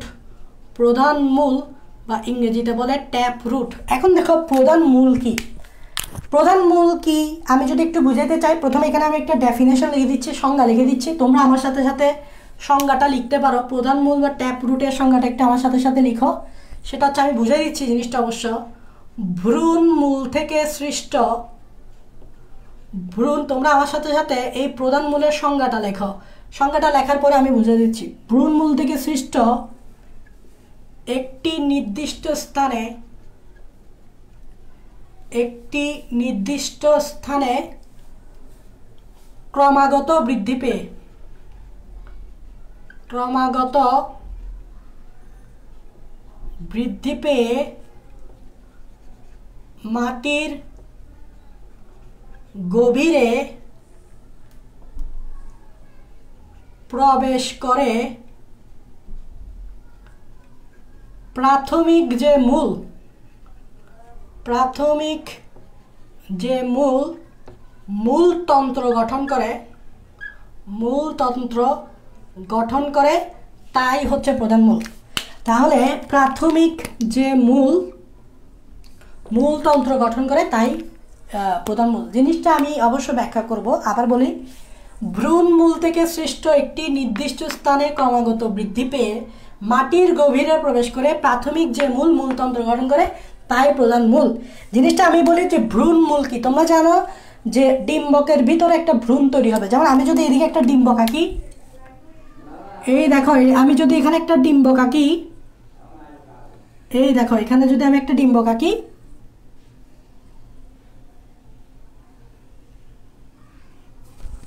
এটা হচ্ছে একটা ডিম্বক এবং ডিম্বকের ভিতরে থাকবে ভ্রূণ।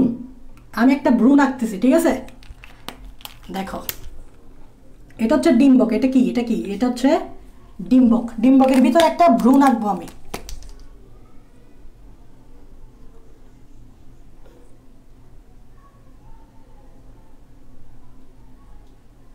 এই একটা ভ্রূণ আঁকলাম লাল কালারের, এই যে এটা হচ্ছে ভ্রূণ, পুরাটা লাল কালারের, ঠিক আছে? এবং এই জায়গাটা একেবারে নিচের দিকে যে অংশটা, এটাকে বলা হয় ভ্রূণ মূল। এটাকে বলা হয় ভ্রূণ মূল। এই পুরা জায়গাগুলো হচ্ছে ভ্রূণ, এবং এই জায়গাটাকে বলা হয় ভ্রূণ কাণ্ড। এই জায়গাটাকে বলা হয় ভ্রূণ কাণ্ড, আর পুরাটা হচ্ছে ভ্রূণ। এখান থেকে শুরু করে পুরাটা হচ্ছে ভ্রূণ, আর একেবারে নিচের অংশটা হচ্ছে ভ্রূণ মূল। তাহলে দেখো একটা ভ্রূণে কি থাকবে, ভ্রূণমূল থাকবে, ভ্রূণকাণ্ড থাকবে।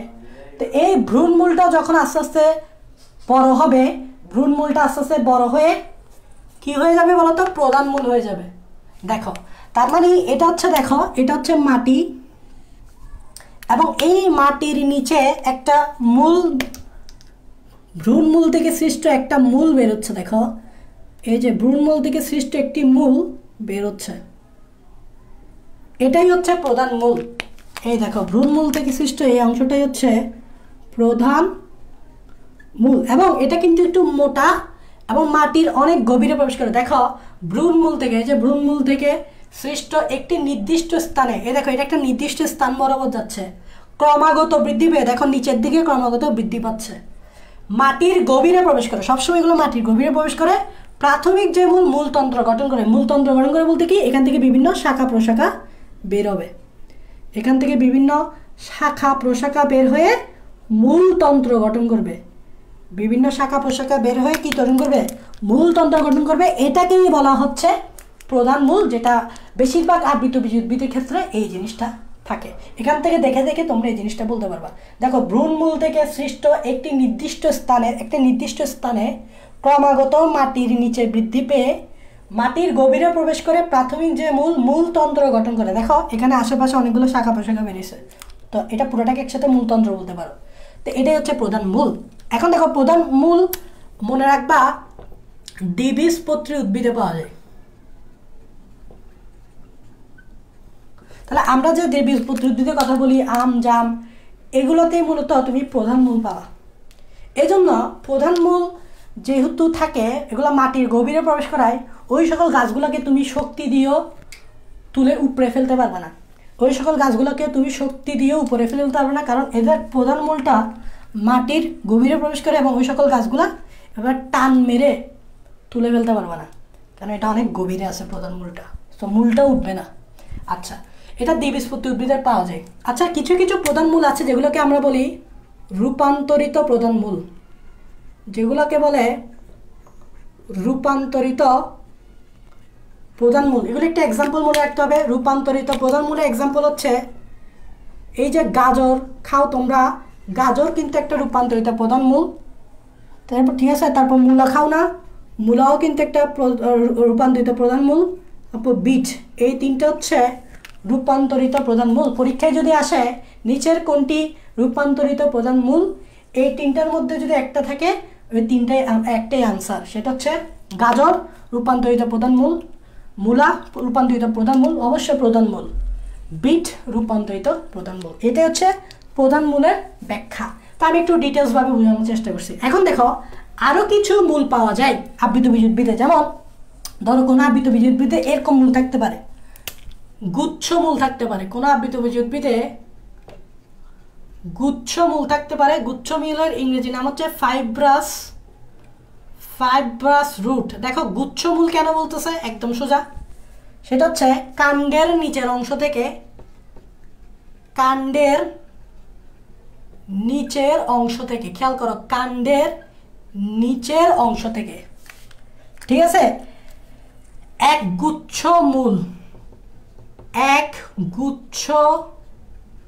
মূল বের হয়, যা প্রধান মূলের মতো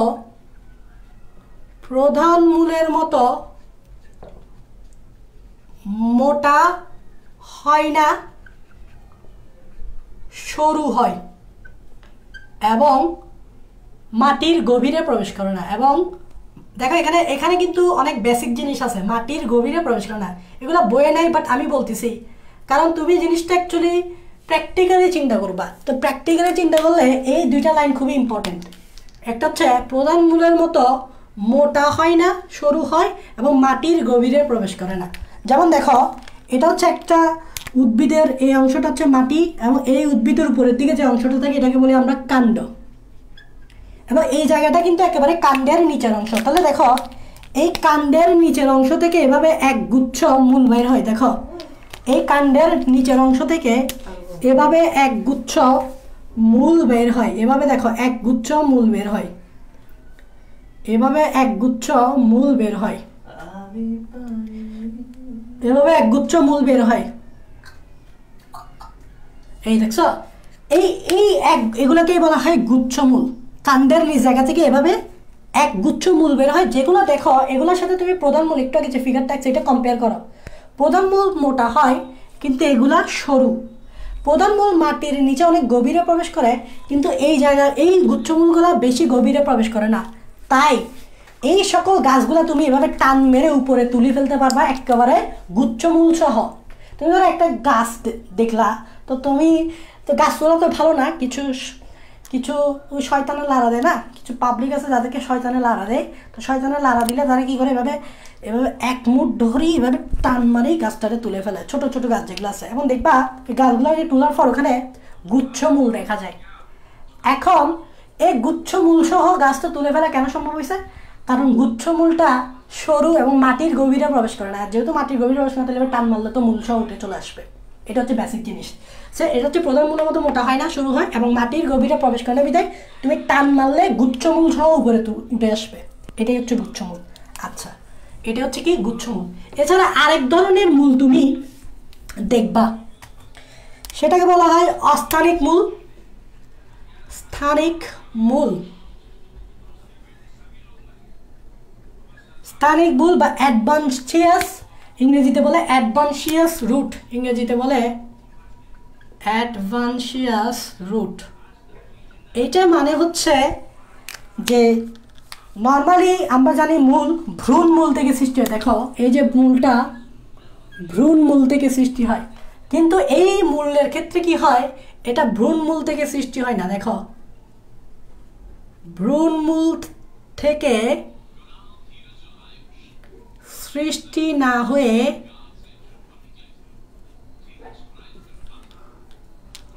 অন্য অংশ থেকে সৃষ্টি হয়, অন্য অংশ থেকে সৃষ্টি হয়। তো এমনি নর্মালি আমরা যে মূলের কথা বলি, মূলগুলো একটু দেখবা যে ভ্রূণ মূল থেকে সৃষ্টি হয়, কিন্তু কিছু কিছু মূল দেখা যায় এগুলোকে আস্থানিক মূল বলবো, মানে এগুলোর স্থানটা নির্দিষ্ট না, তো এগুলো ভ্রূণ মূল থেকে সৃষ্টি না হয়, অন্য জায়গা থেকে সৃষ্টি হয়, এটাকে বলা আস্থানিক মূল। তোমাদের বইয়ে আছে কয়েকটা এক্সাম্পল, মেবি কেয়া, বট, আর একটা কি লিখছে অশরী মনে হয়। এর তিনটা এক্সাম্পল আছে, কেয়া, বট, আর একটা হচ্ছে কি অশরী। এগুলো লিখো, লিখে রাখতে পারো যে মেবি একটা হচ্ছে কেয়া, আর একটা হচ্ছে বট, বট গাছ, আর একটা হচ্ছে অশরী না কি একটা এরকম সামথিং টাইপসের। এই তিনটা একটু ভালো করে মনে রাখবা, কারণ এটা এমসিকিউতে চলে আসতে পারে। বলতে নিচের কোনটি আস্থানিক মূলের এক্সাম্পল, এই তিনটার মধ্যে একটা বলে দিবে, সো মনে রাখবা। আচ্ছা, এটা গেল মূলের ব্যাপার স্যাপার।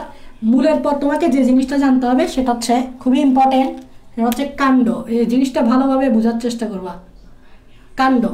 আচ্ছা, তোমরা কি কাণ্ড চিনো? তোমরা কি কাণ্ড চিনো? মাটির উপরে উদ্ভিদের যে অংশটা তোমরা অ্যাকচুয়ালি বাস্তবে দেখো, এই অংশটাই কাণ্ড বলি আমরা। মাটির উপরে উদ্ভিদের যে অংশটা, আমি যদি উদ্ভিদের থেকে তাকাই, মাটির উপরে খাড়া যে অংশটা আমি দেখতে পাচ্ছি, এটাই মূলত হচ্ছে তোমার কি কাণ্ড। যেমন সাপোজ এটা মাটি, এই যে মাটির উপরে একটা উদ্ভিদ এভাবে খাড়াই আছে, দাঁড়াই আছে, এটাই উদ্ভিদের কাণ্ড, এটাই উদ্ভিদের কাণ্ড। এটাই কি, এটাই উদ্ভিদের কি কাণ্ড। দাঁড়াও,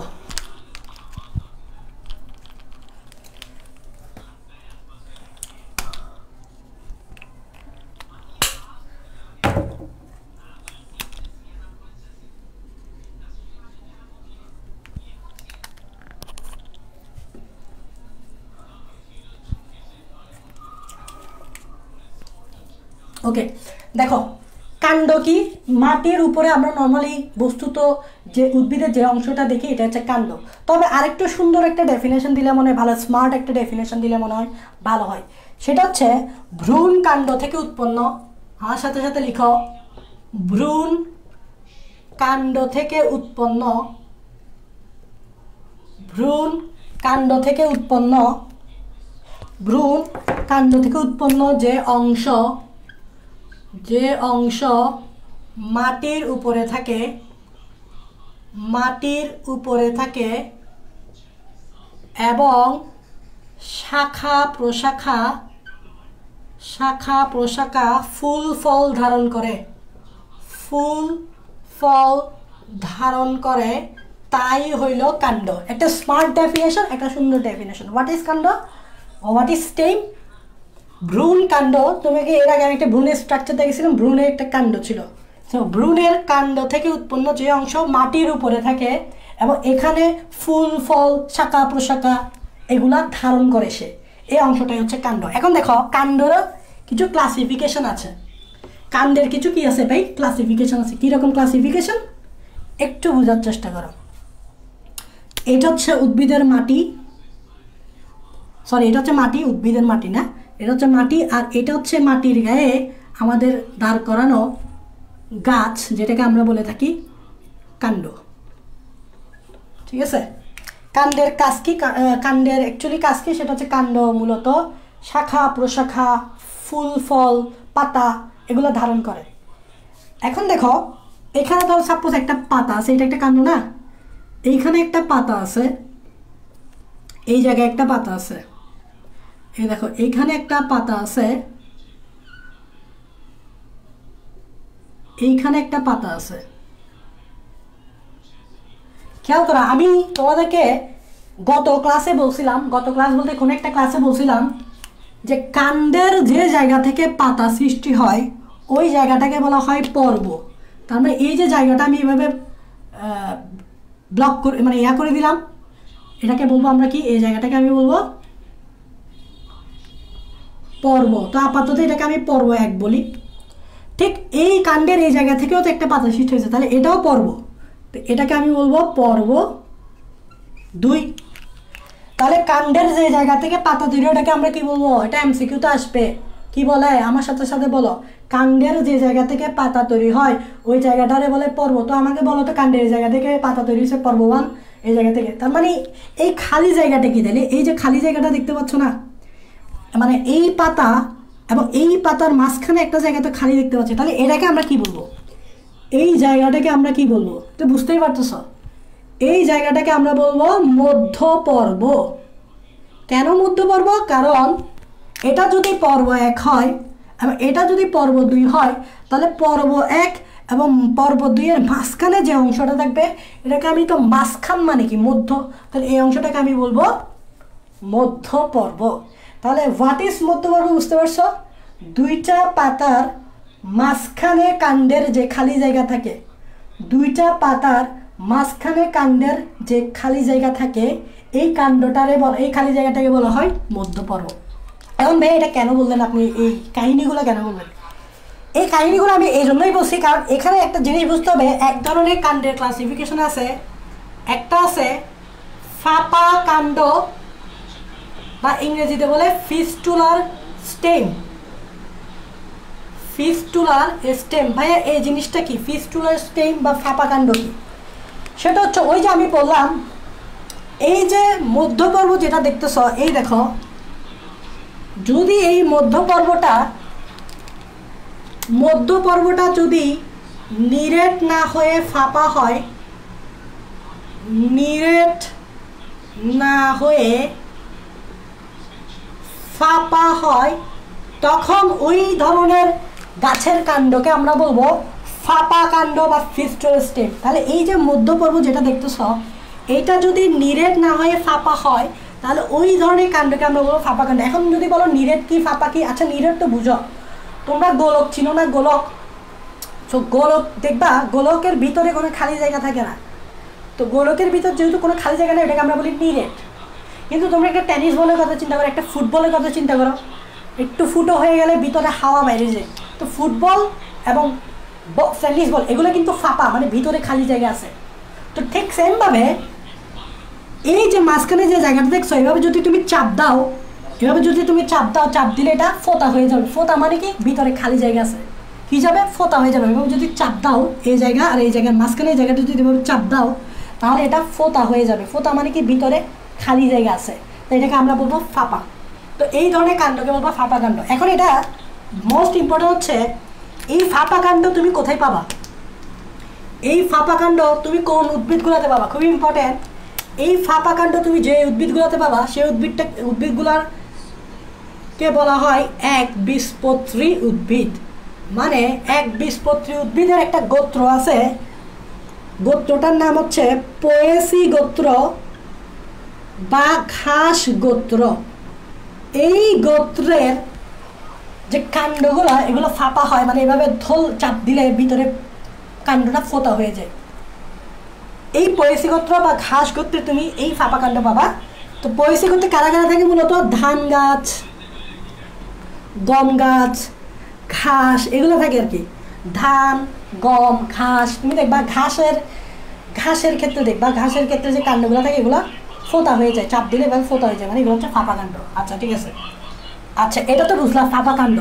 আরও কিছু কাণ্ড আছে, আরও কিছু কাণ্ড আছে, খুবই ইম্পর্টেন্ট, মনোযোগ দাও। সেটা হচ্ছে এটা হচ্ছে উদ্ভিদের, এটা হচ্ছে মাটি এবং মাটির উপরে এটা হচ্ছে উদ্ভিদের কাণ্ড, এটা হচ্ছে উদ্ভিদের কাণ্ড। তো এক ধরনের কাণ্ড আছে যে কাণ্ডটার নাম হচ্ছে রাইজোম। এক ধরনের কাণ্ড আছে যে কাণ্ডটা হচ্ছে রাইজোম। What is rhizome?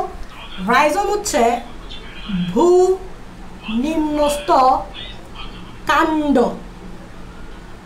এবার আসে এখানে একটা কথা, নর্মালি আমরা যখন কাণ্ড বলি ভাইয়া, যে মাটির উপরে যে অংশটা থাকে এটাই তো কাণ্ড। দেখো মাটির উপরে যে অংশটা আছে এটা হচ্ছে কাণ্ড, আর মাটির নিচে যেটা থাকে সেটা তো মূল। যেমন দেখো মাটির নিচে যেটা থাকে এটা তো মূল। বাট কিছু কিছু উদ্ভিদের ক্ষেত্রে দেখা যায় যে মাটির উপরে কাণ্ড থাকে, ঠিক আছে, মাটির নিচে কাণ্ড ঢুকে যায়, মানে মাটির নিচে কাণ্ডে প্রবেশ করে। যেমন দেখো এটা যদি কাণ্ড হয়, এই কাণ্ডটা মাটির নিচে এভাবে প্রবেশ করলো, দেখছো? তো যেহেতু মাটির নিচে প্রবেশ করছে তাই এটাকে আমি বলবো ভূ নিম্নস্থ। নিম্নস্থ মানে নিচে, কাণ্ড। সো ইট ইজ এ কাণ্ড, এটা একটা কাণ্ড। সো মাটির নিচে প্রবেশ করছে। নর্মালি তো কাণ্ড উপরে থাকে, বাট কিছু কিছু উদ্ভিদের ক্ষেত্রে কাণ্ড এভাবে নিচে যায়। এখন তুমি হয়তো চিন্তা করতেছো ভাইয়া এই কাণ্ডটা মাটির নিচে এভাবে এখন কাণ্ড তো মাটির নিচে গেলে কোনো কিছু মাটির নিচে গেলে ওগুলো বাড়তে থাকে। এখন তুমি চিন্তা করতেছো এটা তো এভাবে বাড়তে থাকবে, মূলের মতো এটা এভাবে বাড়তে থাকবে। কিন্তু মজার বিষয় হচ্ছে এই কাণ্ডটা মূলের মতো মাটির নিচে এভাবে বাড়ে না। তুমি এখন এটা এক্সপেক্ট করতেই পারো যে এই কাণ্ড যেটা এভাবে মাটির নিচে বাড়তে থাকবে মূলের মতো, কিন্তু এটা তো মূল না, এটা মাথায় রাখতে হবে। তাই এটা মাটির নিচে এভাবে বাড়বে না। এটা কীভাবে বাড়বে জানো? এটা মাটির আনুভূমিকভাবে বাড়বে। আনুভূমিক মানে এভাবে পাশাপাশিভাবে বাড়বে। এই দেখো আড়াআড়িভাবে বা আনুভূমিকভাবে, এটাকে বাংলায় বলে আনুভূমিকভাবে। আনুভূমিক মানে কি? এভাবে মাটির সাথে প্যারালালভাবে বাড়বে বা আনুভূমিকভাবে বাড়বে বা আড়াআড়িভাবে বাড়বে। তো তুমি হয়তো এক্সপেক্ট করছিলা এই কাণ্ডটা এভাবে নিচের দিকে বাড়বে মূলের মতো। মূল তো এভাবে নিচের দিকে বাড়ে, কিন্তু এটা মূল না। সো এটা একটা ভূনিম্নস্থ কাণ্ড, তবে ভূনিম্নস্থ কাণ্ডটা এভাবে আনুভূমিকভাবে বাড়তে থাকে। তো এই জন্য এই কাণ্ডটাকে বলা হয় ভূনিম্নস্থ রূপান্তরিত কাণ্ড। এটা কিন্তু রূপান্তরিত হয়ে গেছে, যা মাটির নিচে আনুভূমিকভাবে বাড়ে, যা মাটির নিচে আনুভূমিকভাবে বৃদ্ধি পায়। দেখো তো আনুভূমিকভাবে বৃদ্ধি পাইছে না? এটাকেই বলা হয় রাইজোম। এটাকে কি বলে বলো আমার সাথে সাথে বলো, এটাকে কি বলে? Rhizome. So rhizome what? Rhizome হচ্ছে ভূনিম্নস্থ রূপান্তরিত কাণ্ড, যা মাটির নিচে আনুভূমিকভাবে বৃদ্ধি পায়। এভাবে বৃদ্ধি পায়, এভাবে না, লম্বালম্বিভাবে না। এটাই হচ্ছে রাইজোম। এখন রাইজোমের দুইটা এক্সাম্পল আছে। একটা হচ্ছে খুবই ইম্পর্টেন্ট, এটা পরীক্ষায় আসে, আদা প্লাস হলুদ। আদা প্লাস হলুদ, আদা এবং হলুদ, তোমরা যে আদা হলুদ খাও ওই আদা হলুদ কিন্তু তোমার এই রাত ওই রুমে যায়, ওই রুমে ফিল্ম দেখ, ওই রুমে চলে যায়। দেখো আদা আর হলুদ হচ্ছে ভূনিম্নস্থ রূপান্তরিত কাণ্ড। কেন? এই যে এই ঘটনাটা ঘটে। এখন একটা প্রশ্ন করি তোমাদেরকে, অনেকে একটা জায়গায় একটু ভুল করো, সেটা হচ্ছে রাইজয়েড কথাটা তোমরা অনেকে হয়তো শুনছো। রাইজয়েড, দেখো অনেকে রাইজোম আর রাইজয়েড একটু কনফিউজ লেগে যাও, তাই আমি এই রাইজয়েড কথা লিখছি। দেখো রাইজয়েড কিন্তু কাণ্ড না, এই রাইজয়েড হচ্ছে ভূনিম্নস্থ রূপান্তরিত মূল। দ্যাট মিনস এটা হচ্ছে একটা মূল। রাইজয়েড কোনো কাণ্ড নয়, রাইজয়েড হচ্ছে মূল। রাইজয়েড কোনো কাণ্ড নয়। দেখো রাইজয়েড রাইজম দুইটা প্রায় সেম লেভেলের, কাছাকাছি ওয়ার্ড, সো কনফিউজ লেগে যাবে। তো মনে একবার রাইজম সবসময় ভূনিম্নস্থ কাণ্ড, বাট রাইজয়েড হচ্ছে মূল। রাইজয়েড কি মূল, আর রাইজম হচ্ছে কাণ্ড। কেন রাইজম কাণ্ড? কারণ কাণ্ডতে পর্ব মধ্যপর্ব থাকে। তো এটা যেহেতু কাণ্ড, তাই এখানে পর্ব মধ্যপর্ব দেখা যায়, পর্ব মধ্যপর্ব দেখা যায়, কিন্তু মূলে কোনো পর্ব মধ্যপর্ব থাকে না। তাই রাইজয়েড হচ্ছে মূল আর রাইজম হচ্ছে কাণ্ড। এই জিনিসটা একটু ভালোভাবে খেয়াল করে রাখবা যাতে ভুল না করো। সো দুইটা এক্সাম্পল, একটা হচ্ছে আদা, একটা হচ্ছে হলুদ। আদা হলুদ, আদা হলুদ। ওকে, আচ্ছা রাইজম গেল, এবার আসো আরও কাণ্ড আছে। তো আরেকটা কাণ্ড আছে টিউবার।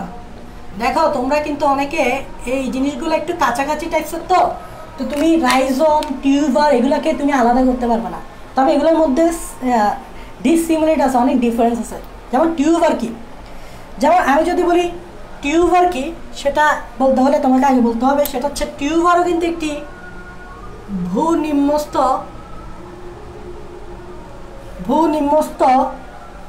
কাণ্ড। টিউবারও কিন্তু রাইজমের মতো ভূনিম্নস্থ কাণ্ড, মানে এরকম, এই যে এটা আমি একটু মুছে দিই, রাইজমের মতো এই যে ভূনিম্নস্থ কাণ্ড। তবে এটার সাথে রাইজমের ডিফারেন্স কি, সেটা হচ্ছে এটা অ্যাকচুয়ালি শাখায় বিভক্ত হয়। যেমন দেখো এই কাণ্ডটা, এই যে ভূনিম্নস্থ কাণ্ডটা এভাবে শাখায় বিভক্ত হয়। এই ভূনিম্নস্থ কাণ্ডটা এভাবে কি হয়, শাখায় বিভক্ত হয়। দেখো ভূনিম্নস্থ কাণ্ডটা এভাবে কি হচ্ছে, দুইটা শাখায় বিভক্ত হচ্ছে, এবং এই শাখার একেবারে মাথার দিকে অংশটা এভাবে ফুলে যায়। এই শাখার মাথার দিকে অংশটা এভাবে ফুলে যায়। এই ফুলানো অংশটাকে বলা হয় টিউবার। অনেকটা মনে হচ্ছে টিউব তৈরি হয়েছে, এখানে একটা টিউব তৈরি হয়েছে, এটাকে বলা হয় টিউবার। তাহলে এখান থেকে আমাকে দেখে দেখে বলো তো হোয়াট ইজ টিউবার। সেটা হচ্ছে ভূনিম্নস্থ কাণ্ড যার শাখার মাথার স্ফীত অংশকেই টিউবার বলে। যার শাখার মাথার স্ফীত অংশকে টিউবার বলে। তাহলে দেখো এই ভূনিম্নস্থ কাণ্ডটা শাখায় বিভক্ত হয়েছে এবং শাখার একেবারে মাথার দিকে অংশটা এভাবে ফুলে গেছে, টিউব সৃষ্টি হয়েছে, এভাবে ফুলে গেছে, এটাকেই বলা হয় টিউবার। তাহলে রাইজমের সাথে একটা ডিফারেন্স বুঝছো? অবশ্যই ডিফারেন্স আছে। এক্সাম্পল মনে রাখতে হবে। এক্সাম্পল হচ্ছে তোমার কি কি এক্সাম্পল? ওকে, আলু, আলু, এই যে আলু খাও, খুবই ইম্পর্টেন্ট। এই যে আলু খাও, বুঝছো? আলুটা কিন্তু একটি টিউবার। আলু কি? আলু হচ্ছে একটি টিউবার। আলু কি? আলু হচ্ছে একটি টিউবার। আলু দেখতে এরকম, আলু মাটির নিচে থাকে, এই যে এটা মাটির নিচে, টিউবার। এখন একটা জায়গায় তোমরা ভুল করবা, সেটা হচ্ছে মিষ্টি আলু। তো এখানে লিখে রাখো রিমেম্বার, নোট দিয়ে লিখে রাখো মিষ্টি আলু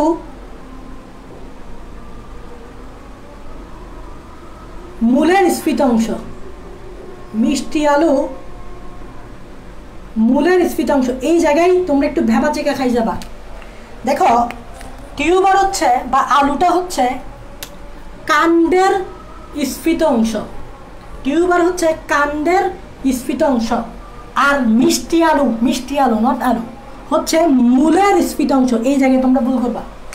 এরকম একটা এমসিকিউ যদি চলে আসে, তখন তুমি যদি এই লাইনটা খেয়াল না করো বা তুমি এই জিনিসটা যদি খেয়াল না করো, তখন তুমি কিন্তু আলু মিষ্টি আলু দুইটার মধ্যে গরমিল হয়ে যাবে। আলু কিন্তু কাণ্ড স্ফীত অংশ, আর মিষ্টি আলু কিন্তু মূলের স্ফীত অংশ, নট কাণ্ডের। সো এটা একটু মাথায় রাখতে হবে, ঠিক আছে? একটু মাথায় রাখতে হবে। আচ্ছা, আরেকটা কাণ্ড আছে, আরেকটা অনেক কাণ্ড তুমি পাবে, সেটা হচ্ছে ভালভ বা কন্দ। আরেক ধরনের কাণ্ড তুমি পাবা, সেটা হচ্ছে ভালভ বা কন্দ। আরেক ধরনের কাণ্ড তুমি পাবা, সেটা হচ্ছে ভালভ বা বাংলায় বলে কন্দ।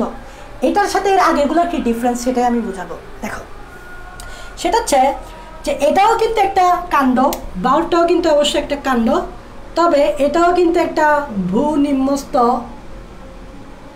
রূপান্তরিত কাণ্ড, এটাও কিন্তু একটা ভূনিম্নস্থ রূপান্তরিত কাণ্ড। তবে এটার সাথে বাকিগুলোর ডিফারেন্স কি, সেটা হচ্ছে এই কাণ্ডের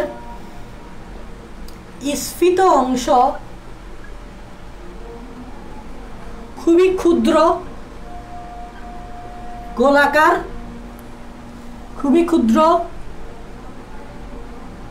গোল বা উত্তল টাইপসের বা উত্তল প্রকৃতির।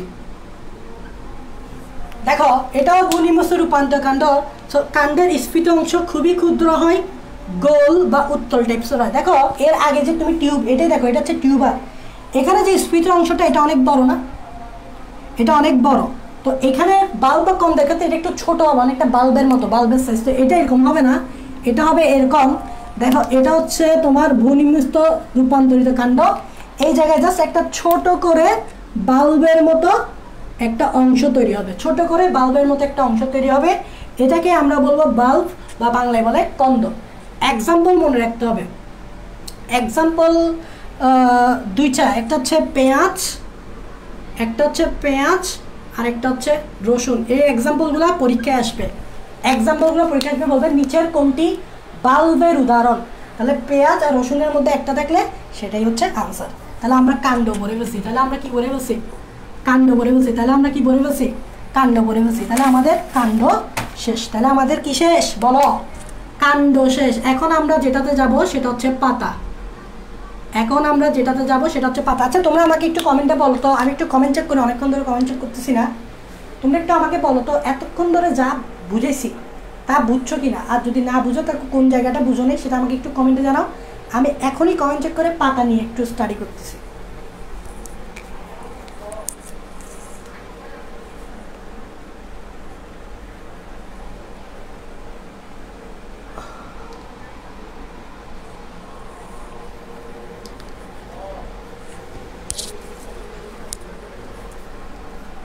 স্যার গো ক্লাস শেষ করেন, লোড হয়ে যাচ্ছে না, লোড হচ্ছে না। 1 ঘন্টা 10 মিনিটের মতো হয়েছে, 1 ঘন্টা 10 মিনিট আসলে লোড নেওয়ার মতো না। অ্যাকচুয়ালি বায়োলজি ক্লাসগুলো কিন্তু 1.5 ঘন্টার মতো হয়। কোনো কোনো বায়োলজি ক্লাস আমি সর্বোচ্চ 2.5 ঘন্টা পর্যন্ত নিছি। সো তোমাদের যাদের লোড হয়ে গেছে মনে হচ্ছে, তো তোমরা এক কাজ করতে পারো, পরে এসে দেখতে পারো, ঠিক আছে। আসলে 1 ঘন্টায় কোনো পড়ালেখা হয় না, সেটা বায়োলজি হোক বা যে ক্ষেত্রেই হোক, বুঝছো। যারা 1 ঘন্টা হওয়ার পর বলো লোড হয়ে গেছে, এই হয়ে গেছে, সেই গেছে, আসলে তোমরা নিজেদেরকে সেভাবে কিন্তু চেঞ্জ করতে হবে। বাট 1 ঘন্টায় তো কোনো পড়ালেখা হয় না, কি পড়ানো যাবে 1 ঘন্টায়? একটা কিছু বুঝাইতে হলে তো অনেক বিস্তারিতভাবে বলতে হয়, ঠিক আছে। নাহলে তো তুমি বই পড়লেই পারো। 1 ঘন্টায় যদি একটা মানে ক্লাস নেওয়ার হয়, তাহলে ওই ক্লাসটা কতটা উপকারী হবে আমার ধারণা নেই। 1 ঘন্টা এগুলো কোনো ক্লাসের ডিউরেশন হয় না।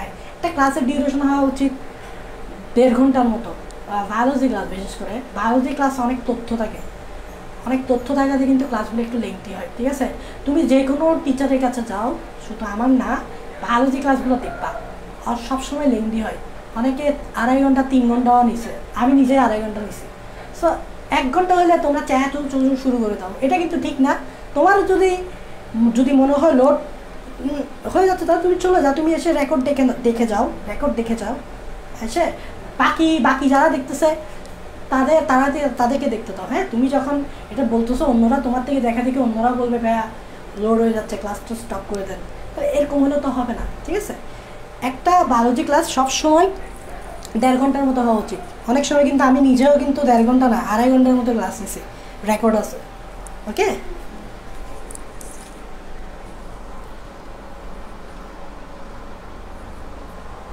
ওকে ওকে আসো পাতা, আসো দেখো। এইসব পাতা ফাতা যখন বইয়ে পড়তে যাবা কিচ্ছু বুঝবা না। পাতা ফাতা যখন বইয়ে পড়তে মনে হবে যে পাতাতে আছে কি, আরে কত কিছু আছে বুঝার। তুমি বই পড়তে গেলে না বুঝবা। হ্যাঁ, তো বই পড়তে গেলে তুমি নর্মালভাবে পড়বা। তো আমি তো এত নর্মালভাবে পড়াবো না। আমি নর্মালভাবে পড়ালে তোমার পড়ার সাথে আমার পড়ার মধ্যে একটু ডিফারেন্স থাকবে। তো একটু বোঝার চেষ্টা করো, একটু সময় লাগে ভাই, এটা বায়োলজি, বুঝতে হবে তোমাকে। যদি ভালো না মানে এখন যদি এত লম্বা ক্লাস করতে হয়, তো তুমি চলে যাও, তোমাকে কেউ ধরে রাখবে না বা আমিও ধরে রাখবো না। এবং আমি মনে হয় না যে তোমার যদি ভালো না লাগে, তোমার এখন ক্লাসে থাকার দরকার নেই আমি মনে করি, ঠিক আছে? তোমার যদি এখন ভালো লাগে তুমি চলে যাও, তুমি পরে এসে ক্লাস করবা, এটি হচ্ছে কথা। দেখো পাতা, পাতা নিয়ে একটু বুঝতে হবে। দেখো পাতা নিয়ে বুঝতে হবে, তোমাকে বুঝতে হবে পাতা কোত্থেকে সৃষ্টি হয়, পাতা কোত্থেকে আসে। পাতা আসে কাণ্ড থেকে, এটা হচ্ছে একটা কাণ্ড। এবং তোমাদেরকে আমি একটু আগে বলছিলাম কাণ্ডের যে জায়গা থেকে পাতা সৃষ্টি হয় এই জায়গাটাকে বলা হয় পর্ব। কেমনে? দেখো এই জায়গা থেকে একটা পাতা সৃষ্টি হবে,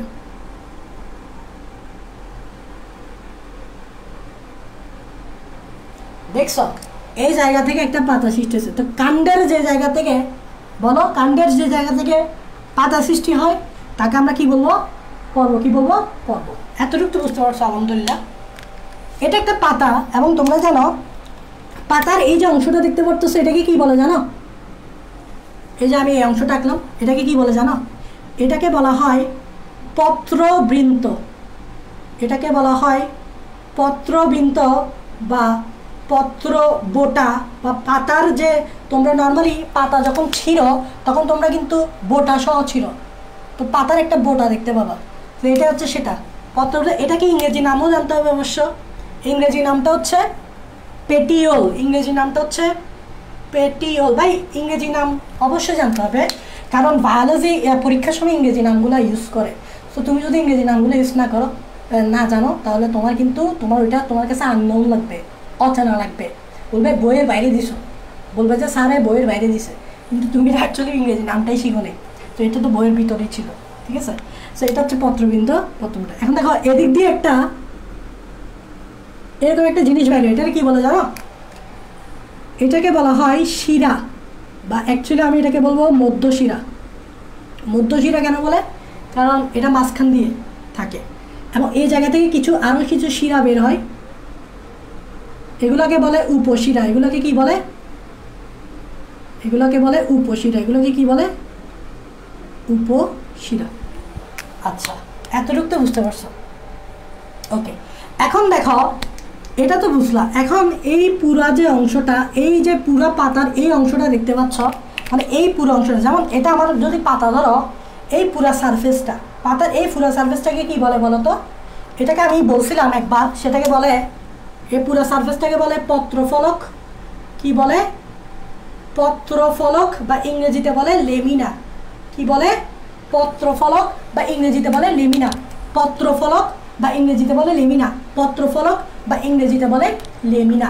এই যে পুরা পাতার সারফেসটা, এই যে এটা আমার যদি পাতা হয়, এই পুরা সারফেসটা হচ্ছে পত্রফলক বা লেমিনা। এই পুরা সারফেসটা হচ্ছে পত্রফলক বা লেমিনা। এতটুকু তো বুঝতে পারছো, তাই না? এখন দেখো ঠিক পাতার এই জায়গাটা দেখো, আমি একটু ইন্ডিকেট করে দিচ্ছি, খেয়াল করো। এই জায়গাটা দেখতে পাচ্ছ? এই জায়গাটাকে কি বলে জানো? এই জায়গাটাকে বলা হয় পত্রমূল। এই জায়গাটাকে বলা হয় পত্রমূল বা বেস, যেটাই বলো, পত্রমূল বা বেস। কোন জায়গাটা? ঠিক এই জায়গাটা। এই জায়গাটাকে বলা হয় পত্রমূল বা বেস। মানে এই পাতার বোটার চূড়ার অংশটা, এই অংশটা পাতার বোটার উপরের দিকের অংশ, আর পত্রফলকের নিচের দিকের এই অংশটাকে বলা হয় বেস, যেটা পত্রফলককে ধারণ করে রাখে, যেটা এই পত্রফলকটাকে ধারণ করে রাখে, এটাই হচ্ছে পত্রমূল বা বেস। যেটা এই পত্রফলকটাকে ধারণ করে রাখে, এটাই হচ্ছে পত্রমূল বা বেস। তো একটা পাতার মোটামুটি তিনটা অংশ, একটা হচ্ছে পত্রবৃন্ত, পত্রবোটা, পেটিওল, এটা একটা হচ্ছে পত্রমূল, আর একটা হচ্ছে পত্রফলক বা লেমিনা। এখন মজার বিষয় হচ্ছে অনেক সময় পাতার যে বৃন্ত আছে, পাতার বৃন্তের এই গোড়ার দিকে এদিকে দুইটা পাতার মতো কিছু অংশ দেখা যায়। দেখো এদিকে, এদিকে একটা, এইদিকে একটা পাতার মতো কিছু অংশ দেখা যায়, খেয়াল করো। এটা হচ্ছে কি বলতো? আমাকে বলতো এটা হচ্ছে কি? এটা হচ্ছে পত্রবৃন্ত। পত্রবৃন্তের গোড়ার দিকে পাতার মতো, অনেকটা পাতার মতো অংশ দেখা যায়। তো এগুলো যেহেতু পাতার মতো অংশ কিন্তু পাতার চেয়ে ছোট, তাই এটাকে আমরা বলবো পাতার চেয়ে ছোট, তাই এটাকে আমরা বলবো উপপত্র, বা ইংরেজিতে বলে স্টিপিউল, বা ইংরেজিতে বলে স্টিপিউল। দেখো যেহেতু পাতার মতো কিন্তু পাতার চেয়ে ছোট, তাই এটাকে আমি বলতেছি পত্র মানে পাতা, উপপত্র পাতার চেয়ে ছোট, পাতার মতো এবং পাতার চেয়ে ছোট, এটাকে বলবো উপপত্র বা স্টিপিউল। সেটা এই পত্রবৃন্তের গোড়ার দিকে থাকে। এখন কথা হচ্ছে এটাকে আরেকটু স্পেশালভাবে রাখে, সেটা হচ্ছে এটাকে এভাবে রাখে মুক্ত পার্শ্বীয় উপপত্র। এটাকে এভাবে রাখে মুক্ত পার্শ্বীয় উপপত্র। এখন তুমি আমাকে জিজ্ঞেস করবো ভাইয়া এটাকে মুক্ত পার্শ্বীয় উপপত্র কেন বলে? স্বাভাবিক তুমি আমাকে জিজ্ঞেসই করবা যে এটাকে কেন মুক্ত পার্শ্বীয় উপপত্র বলে। খেয়াল করো, প্রথমে আসো, এটা হচ্ছে পার্শ্বীয়। পার্শ্বীয় মানে পাশ। দেখো এখানে আমি দুইটা উপপত্র রাখছি, এদিকে একটা এদিকে একটা। দেখো এই যে দেখো দুটো উপপত্র, এদিকে একটু উপপত্র, এটা এদিকে একটু উপপত্র, এবং এই উপপত্র দুইটা কি আছে পাশাপাশি আছে না, তাই এটাকে বলে পার্শ্বীয়। এবার দেখো মুক্ত কেন বলছে, কারণ হচ্ছে এই দুটো উপপত্র কিন্তু পরস্পরের সাথে যুক্ত থাকে না। খেয়াল করে দেখবা এদিক দিয়ে থাকে পত্রবৃন্ত, দেখো এদিক দিয়ে থাকে পত্রবৃন্ত, আর এই পত্রবৃন্ততে এই দুইটা পাতা উপপত্র এভাবে থাকে। এখন তুমি খেয়াল করো এই উপপত্র আর এই উপপত্র কি যুক্ত, মানে একসাথে কানেক্টেড না, এই দুইটা কিন্তু আলাদা। তো যুক্ত না হলে এটাকে আমরা কি বলি মুক্ত, যুক্ত না হলে এটাকে আমরা কি বলি মুক্ত। তাই এই উপপত্রগুলোকে বলা হয় মুক্ত পার্শ্ববর্তী। মুখস্থ করার কিছু নাই। পার্শ্বীয় মানে দুই পাশে থাকে, উপপত্র দুইটা। মুক্ত কেন? কারণ এগুলো যুক্ত না। কিভাবে যুক্ত? মাঝখান দিয়ে দেখতেছো পত্রবিন্দু আছে, তো এটা তো এভাবে কানেক্টেড না, একসাথে এভাবে লেগে যায়নি, এভাবে এরা ফ্রি আছে। সো এই দুটো হচ্ছে মুক্ত, যুক্ত না আমি দেখি মুক্ত।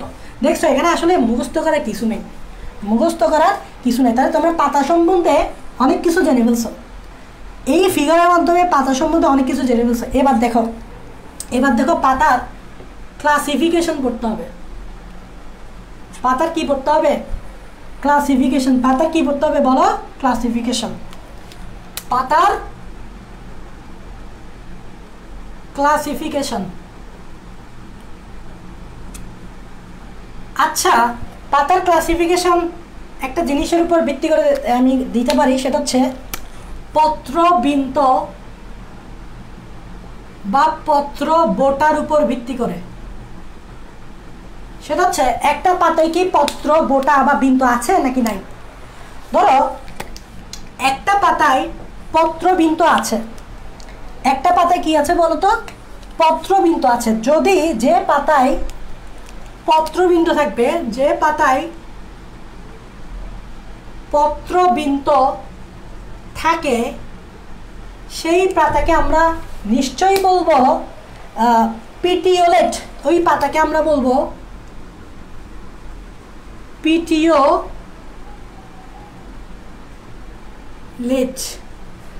মানে পত্রবিন্দুর ইংরেজি কি বলতো? পিটিওল। তো যে পাতায় পত্রবিন্দু থাকবে ওই পাতাকে আমরা কি রাখবো? ওই পাতাকে আমরা রাখবো পিটিওলেট নামে। ওই পাতাকে আমরা কি রাখবো? পিটিওল। তাহলে আমাকে বলো তো, কমেন্টে বলো তো, এই পাতাকে তুমি কি পিটিওলেট ডাকতে পারো? এই পাতাকে তুমি কি পিটিওলেট ডাকতে পারো? মানে এই পাতায় কি পত্রবৃন্ত বা পত্রবোটা আছে? কমেন্টে বলো।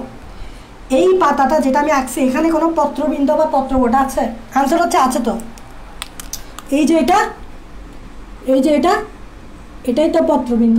যেহেতু এই পাতাতে পত্রবৃন্ত আছে তাই এই পাতাকে আমরা বলবো পিটিওলেট। এখন ধরো 2 নম্বর পাতা হচ্ছে, 2 নম্বরটা হচ্ছে পত্রবৃন্ত নাই। 2 নম্বর হচ্ছে কি? পত্রবৃন্ত নাই। তো যে পাতায় পত্রবৃন্ত নাই ওই পাতাকে আমি বলবো বৃন্তহীন পাতা। ওই পাতাকে আমি বলবো বৃন্তহীন। হীন মানে নাই, কি নাই? বৃন্তহীন নাই। ইংরেজিতে জানতে হবে, ইংরেজিতে বলে সেসাইল। ইংরেজিতে কি বলে? সেসাইল। কারণ অনেক সময় ইংরেজি চলে আসতে পারে। তাহলে যে পাতায় পত্রবৃন্ত থাকে না তাকে বলে সেসাইল। এখন দেখো এই পাতাটাকে যদি আমি পত্রবৃন্ত বানাইতে চাই তাহলে আমাকে একটা কাজ করতে হবে, এই বোটাটা বাদ দিতে হবে। এই দেখো এই বোটাটা বাদ দিয়ে পাতাটাকে আমার বোটা ছাড়া পাতা বানাইতে হবে। তাহলে আমি পাতাটাকে এভাবে বানাবো। দেখছো পাতাটার বোটা আছে? নাই। পাতার বোটা থাকলে তখন ওই পাতাকে তুমি বলবা বৃন্তহীন পাতা বা ইংরেজিতে বলে সেসাইল। কি? সেসাইল। তাহলে পাতার একটা ক্লাসিফিকেশন তুমি বুঝে গেছো, এখন পত্রফলকের উপর ডিপেন্ড করে পাতাকে আবার ভাগ করা যায়। পত্রফলকের উপর ভিত্তি করে, সেটা হচ্ছে দুই ধরনের। একটা হচ্ছে সিম্পল লিফ, সরল পত্র। এটা আমি নগ্নবীজি এবং নগ্নবীজি টপিকটা যখন পড়াইছি এই জিনিসটা ওখানে ব্যাখ্যা করছিলাম। ওইটা যারা ভালোভাবে বুঝছে এটা তারা বুঝবে। সরল পত্র বা সিম্পল লিফ। এখন সরল পত্র বা সিম্পল লিফ কি কখন বলবা? এখন দেখো এই পাতাটা কি আদৌ সরল পত্র কিনা, এই পাতাটা আদৌ কি কিনা সরল পত্র কিনা। দেখো সরল পত্র তুমি কীভাবে বুঝবা? যারা আগের ক্লাসটা করছো, এই টপিকটার উপর একটা ক্লাস নিয়েছিলাম, এই টপিকটা যারা করছিল তারা বুঝবা। এটা একটা পাতা এবং এটা হচ্ছে এই পাতার এই অংশটা হচ্ছে মধ্যশিরা, এগুলো হচ্ছে উপশিরা, এগুলো হচ্ছে কি উপশিরা। এবং দেখো এই পাতার এই পুরা সারফেসটা, মানে এটা যদি আমার হাত হয়, এই হাতের পুরো এই সারফেসটাকে বলা হয় পত্রফলক। তাহলে এই পুরা সারফেসটা তুমি যদি ধরো, এটাকে বলা হয় কি পত্রফলক বা লেমিনা। এবং আমি যদি বলি এই পত্রফলক বা লেমিনা কয়টা, এই পুরাটা একটা। তাহলে দেখো যে পাতার পত্রফলক একটি, যে পাতার পত্রফলক সংখ্যা একটি, ওই পাতাকে বলা হয় সিম্পল পাতা। তোমরা যে আম গাছের পাতা দেখো, কাঁঠাল গাছের পাতা দেখো, এগুলো কিন্তু এরকম না দেখতে, তো এগুলোকে বলা হয় সিম্পল লিফ বা সরল পত্র। মানে এখানে পত্রফলক কয়টা? একটা। একটা বিদায় সরল। মৌলিক পদার্থ, যৌগিক পদার্থ মানে কি? মৌলিক পদার্থ মানে একটা পদার্থ, যৌগিক পদার্থ মানে যখন অনেকগুলো পদার্থ যুক্ত হবে। তো এটা একটা না, তাই এটা হচ্ছে সরল পত্র বা সিম্পল লিফ। পত্রফলক কয়টা? একটা। এখন আরেক ধরনের পত্রফলক তোমার আছে, যেটাকে আমরা সরল পত্র রাখবো না, যেটাকে আমরা রাখবো যৌগিক পত্র, যেটাকে আমরা রাখবো যৌগিক পত্র। এবং যৌগিক পত্র কখন রাখবো? দেখো এই যৌগিক পত্র আমি চাইলে বানাইতে পারবো, এই সিম্পল লিফ থেকে বানাইতে পারবো। কিভাবে কিভাবে সিম্পল লিফ থেকে বানাইতে পারবো? যেমন তুমি দেখতেছো এগুলো হচ্ছে উপশিরা, হ্যাঁ। এখন তুমি চিন্তা করতেছো যে এই সরল পত্রটার কোনো অংশ খণ্ডিত হয়ে যাচ্ছে। সাপোজ যে এই অংশগুলো খণ্ডিত হয়ে যাচ্ছে, যেমন এই অংশ খণ্ডিত হয়ে গেছে, এই সরল পত্রে এই অংশ খণ্ডিত হয়ে গেছে, এই অংশ খণ্ডিত হয়ে গেছে, এই অংশ খণ্ডিত হয়ে গেছে। দেখো ভালো করে দেখো, এই সরল পত্রের শিরা বরাবর মধ্যশিরা বরাবর উপশিরা বরাবর অংশগুলো খণ্ডিত হয়ে গেছে। এখন খণ্ডিত হয়ে যাওয়ার কারণে এখানে কিছু খণ্ডিত অংশ পাওয়া যাচ্ছে। যেমন এটা একটা খণ্ডিত অংশ, এটা একটা খণ্ডিত অংশ, এটা একটা খণ্ডিত অংশ, এটা একটা খণ্ডিত অংশ, এটা একটা খণ্ডিত অংশ। ঘটনাটা যদি আমি একটু সুন্দর করে দেখাই, মানে পাতাগুলো দেখতে এরকম হবে। দেখো পাতাগুলো দেখতে এরকম হবে, এই যে এরকম খণ্ডিত পাতা দেখা যাবে, এরকম খণ্ডিত পাতা দেখা যাবে, এরকম খণ্ডিত পাতা দেখা যাবে, এরকম খণ্ডিত কি দেখা যাবে? পাতা দেখা যাবে।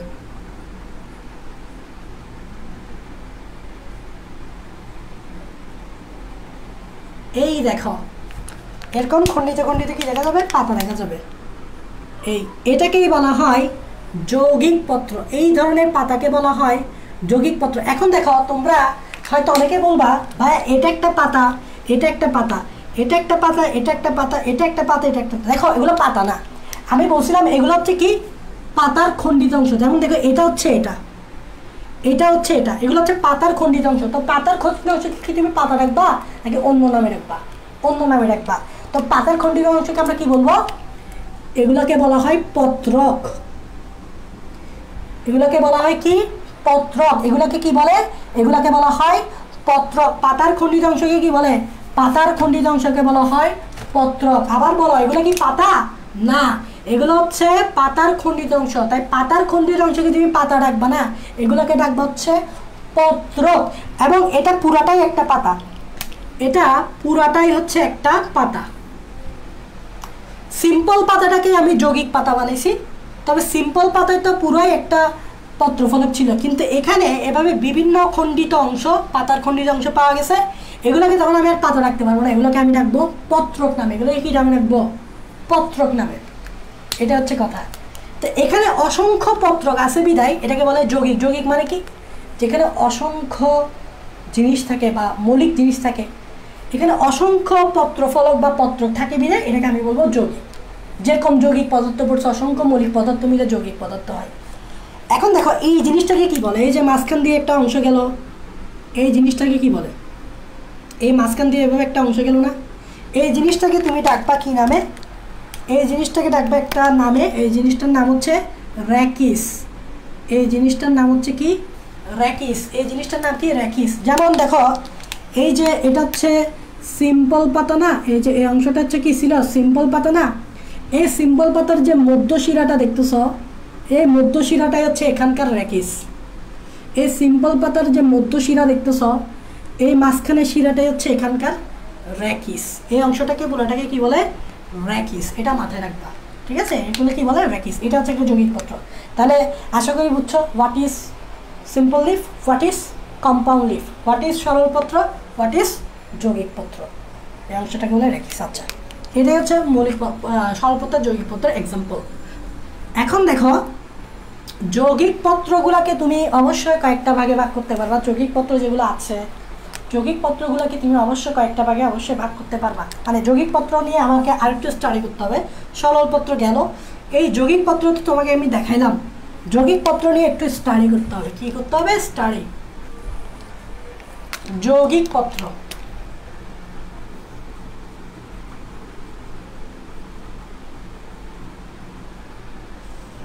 যৌগিক পত্র অনেকগুলো ক্লাস, অনেকগুলো প্রকারভেদ আছে। তার মধ্যে একটা প্রকারভেদ হচ্ছে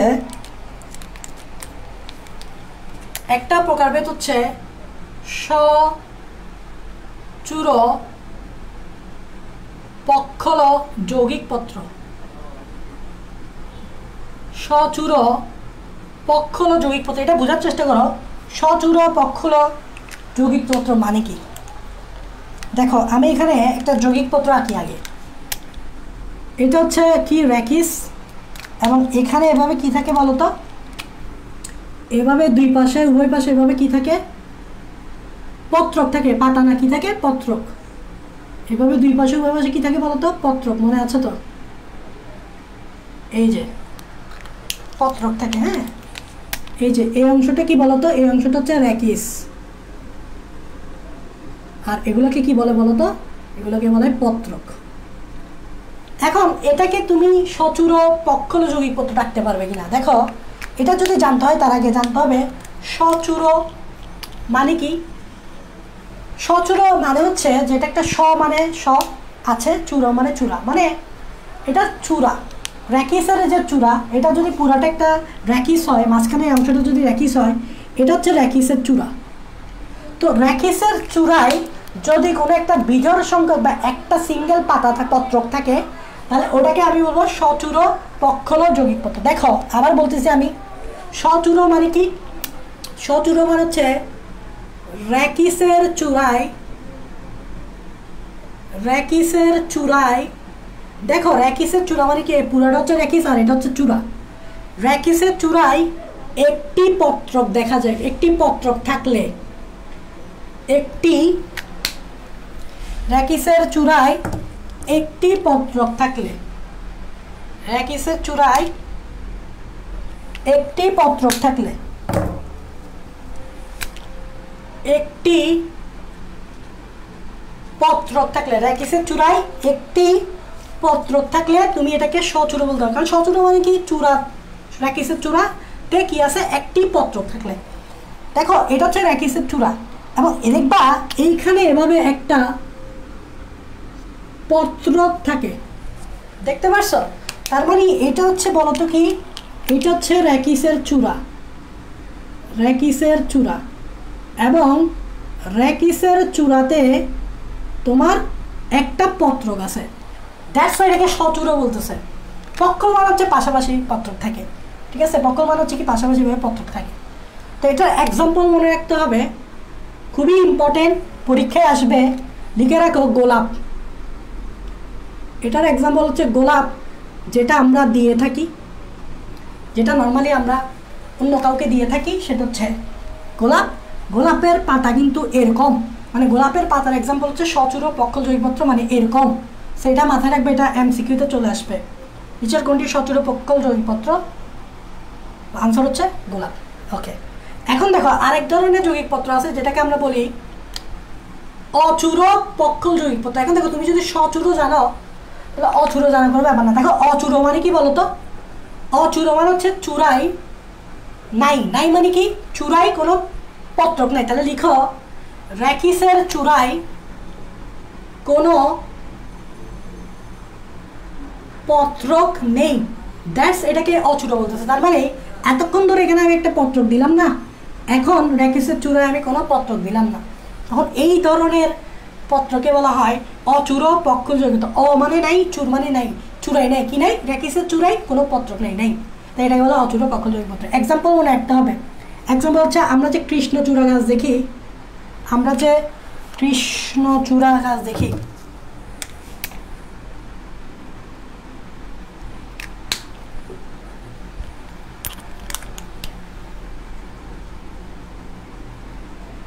এই কৃষ্ণচূড়া গাছে কিন্তু কি দেখা যায় বলতো? এই ধরনের পাতা দেখা যায়। এক্সাম্পল মনে রাখতে হবে, কারণ পরীক্ষা আসবে। এক্সাম্পল মনে রাখতে হবে, কারণ কি আসবে? পরীক্ষা আসবে। এক্সাম্পল মনে রাখতে হবে, কারণ কি আসবে?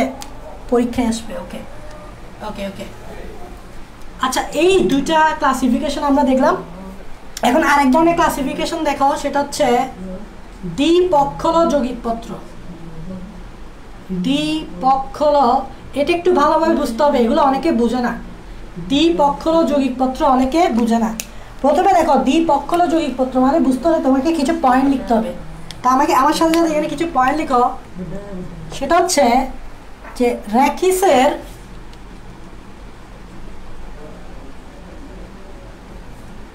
উভয় পাশ হতে শাখা বের হয়। র্যাকিসের উভয় পাশ হতে শাখা বের হয়, তারপর প্রতিটি শাখার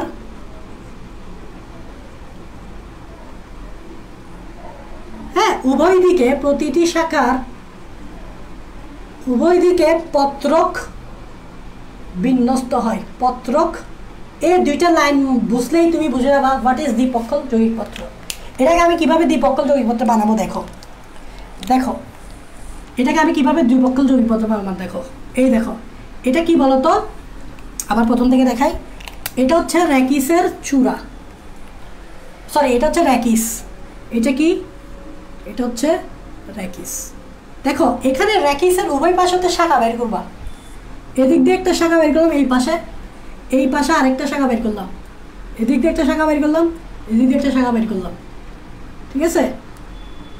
এদিক দিয়ে একটা শাখা বের করলাম, এদিক দিয়ে একটা শাখা বের করলাম। তাহলে দেখলাম যে র্যাকিসের উভয় পাশ হতে শাখা বের হয়েছে।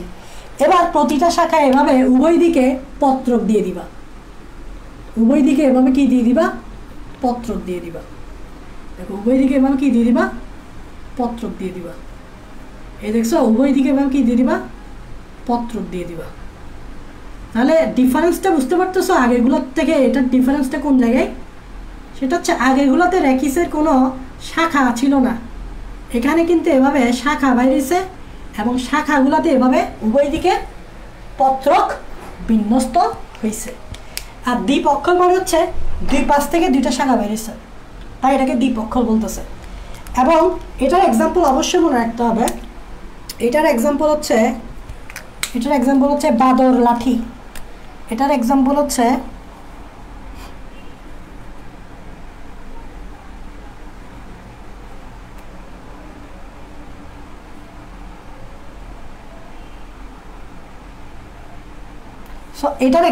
কৃষ্ণচূড়া।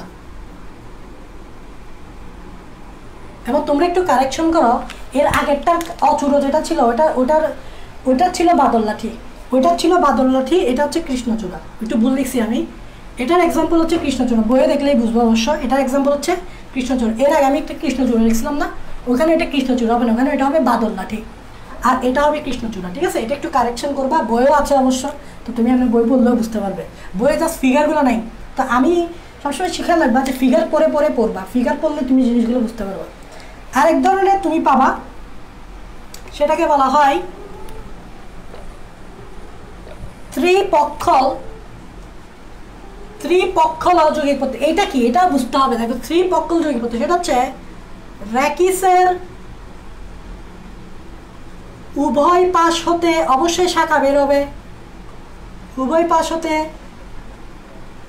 শাখা বের হয় নাম্বার 1। তারপর শাখা হতে প্রশাখা বের হয়, শাখা হতে প্রশাখা বের হয়। তার মানে এর আগে আমরা শুধুমাত্র শাখা বের করছিলাম, এখন আবার শাখা থেকে প্রশাখা বের করছি। এভাবে শাখা প্রশাখায় কি থাকে, শাখা প্রশাখায় পত্রক বিন্যস্ত থাকে। তার মানে এটা 3 পক্ষ বরাবর বিন্যস্ত থাকে। একটা হচ্ছে এভাবে, ঘটনা হচ্ছে এভাবে, দেখো এই দেখো, এই দেখো এটার আর এটার মধ্যে ডিফারেন্স বুঝো। এই দেখো এটা হচ্ছে র্যাকিস, তো এখান থেকে এভাবে প্রথমে শাখা বের হবে, শাখা। আবার মজার ব্যাপার হচ্ছে শাখা থেকে এভাবে প্রশাখা বের করো, দেখছো প্রশাখা, শাখা হতে প্রশাখা বের করো, শাখা হতে প্রশাখা বের করো, শাখা হতে প্রশাখা বের করো, এই শাখা হতে প্রশাখা বের করো। দেখছো ঘটনা কি ঘটছে? এবার সবগুলাতে পত্রক দিয়ে দাও, এভাবে এভাবে পত্রক দিয়ে দাও, দেখো কি সুন্দর লাগে। এভাবে পত্রক দিয়ে দাও।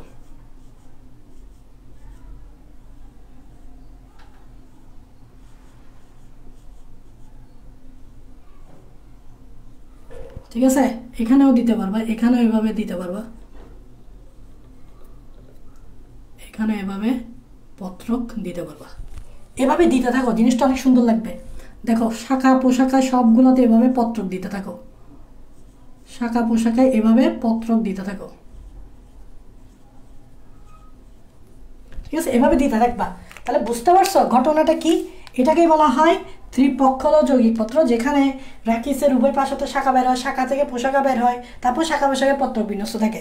এটার এক্সাম্পল অবশ্যই মনে রাখবা। এটার এক্সাম্পল কি? এটার এক্সাম্পল হচ্ছে সজিনা গাছ, এটার এক্সাম্পল হচ্ছে সজিনা গাছ, এটার এক্সাম্পল হচ্ছে সজিনা গাছ। পরীক্ষায় আসলে বলবে নিচের ত্রিপক্ষল যৌগিক পত্রের উদাহরণ কি, তাহলে তোমাকে বলতে হবে সজিনা গাছ।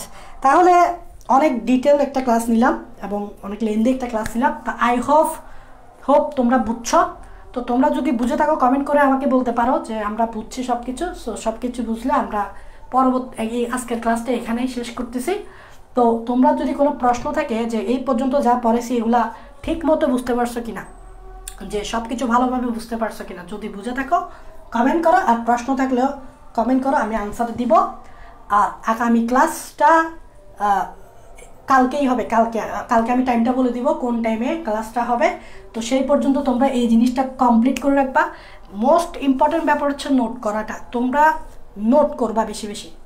আমি যা পড়েছি যা লিখে দিছি এগুলো খাতায় তুলে ফেললেই হবে। আমি তো নোট করার মতো লিখে দিই, যে অনেকে কী হয় যে কী লিখবে ওটা জানতে না পেরে নোট করে না। তো এই জন্য আমার ক্লাসে আমি সব কিছু লিখে দিই, যাতে তুমি অ্যাটলিস্ট বুঝতে পারো যে তোমাকে কী লিখতে হবে। অ্যাটলিস্ট বলতে পারো আমার ক্লাসটাই একটা নোট, আমাকে আলাদাভাবে নোট দিতে হবে না। ক্লাসে যা যা বলছি তাই নোট আমি নোট করে দিই।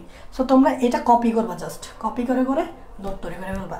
এখন আমাকে বলো, তো আমাকে একটু কমেন্টে বলো যে বুঝছো কিনা, তারপর আমি ক্লাসটা শেষ করে দিচ্ছি।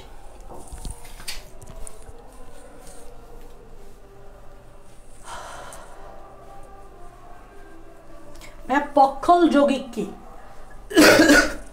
দেখো পক্ষল যৌগিক মানে হচ্ছে যে দুই পাশে, যৌগিক পাতা তো বুঝছো, যৌগিক পাতা মানে হচ্ছে যেখানে অসংখ্য পত্রক থাকবে। এই দেখো এগুলো কিন্তু এটা পুরোটাই একটা পাতা। অনেকে মনে করবে যৌগিক পাতা বলতে কি যে এটা পুরোটাই একটা পাতা। কেন পুরোটা একটা পাতা কেন? কারণ এখানে অসংখ্য পত্রক থাকে, এগুলো কিন্তু পাতা না, এগুলো হচ্ছে পত্রক, যেটা আমি যৌগিক পাতাতেই পড়াইছি। যৌগিক পাতা বলে এটা বুঝবা। তো যৌগিকপত্র তো অসুবিধা নেই, কিন্তু পক্ষল যৌগিকপত্র কথাটা যখন শুনবা সেটা অ্যাকচুয়ালি পক্ষল যৌগিকপত্রটা মানে হচ্ছে এভাবে পাশ করে থাকে, পাতা উভয় পাশে থাকে, এদিকেও থাকে এদিকেও থাকে, এটাই বোঝাতে হচ্ছে এদিকেও থাকে এদিকেও থাকে, এমন না যে এক পাশে থাকে, এমন না যে পাতা পত্রগুলা পাতা না, এই যে ছোট ছোট অংশগুলো দেখতে পাচ্ছ এগুলো হচ্ছে পত্র, পাতা না, পুরাটাই হচ্ছে একটা পাতা, বাট এগুলো হচ্ছে পত্র। অনেকে এগুলো পাতা মনে করবে, এগুলো পাতা না, এগুলো হচ্ছে পত্র, আর এই পুরাটাই হচ্ছে একটা পাতা। সো এখন আমাকে বলো তো এই পাতাগুলো সবসময় কি এক পাশে আছে না উভয় পাশে আছে? উভয় পাশে আছে, উভয় পাশে আছে।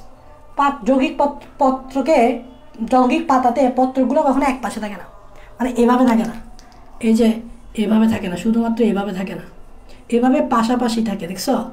এটাই মানে হচ্ছে পক্ষ। তো আশা করি বুঝতে পারছো। তো আমি ক্লাসটা শেষ করে দিচ্ছি, নেক্সট ক্লাস আগামীকাল হবে, কোন টাইমে হবে সেটা আমি পোস্ট করে বলতে পারবো। সে পর্যন্ত সুস্থ থাকো, ভালো থাকো, আল্লাহ হাফেজ।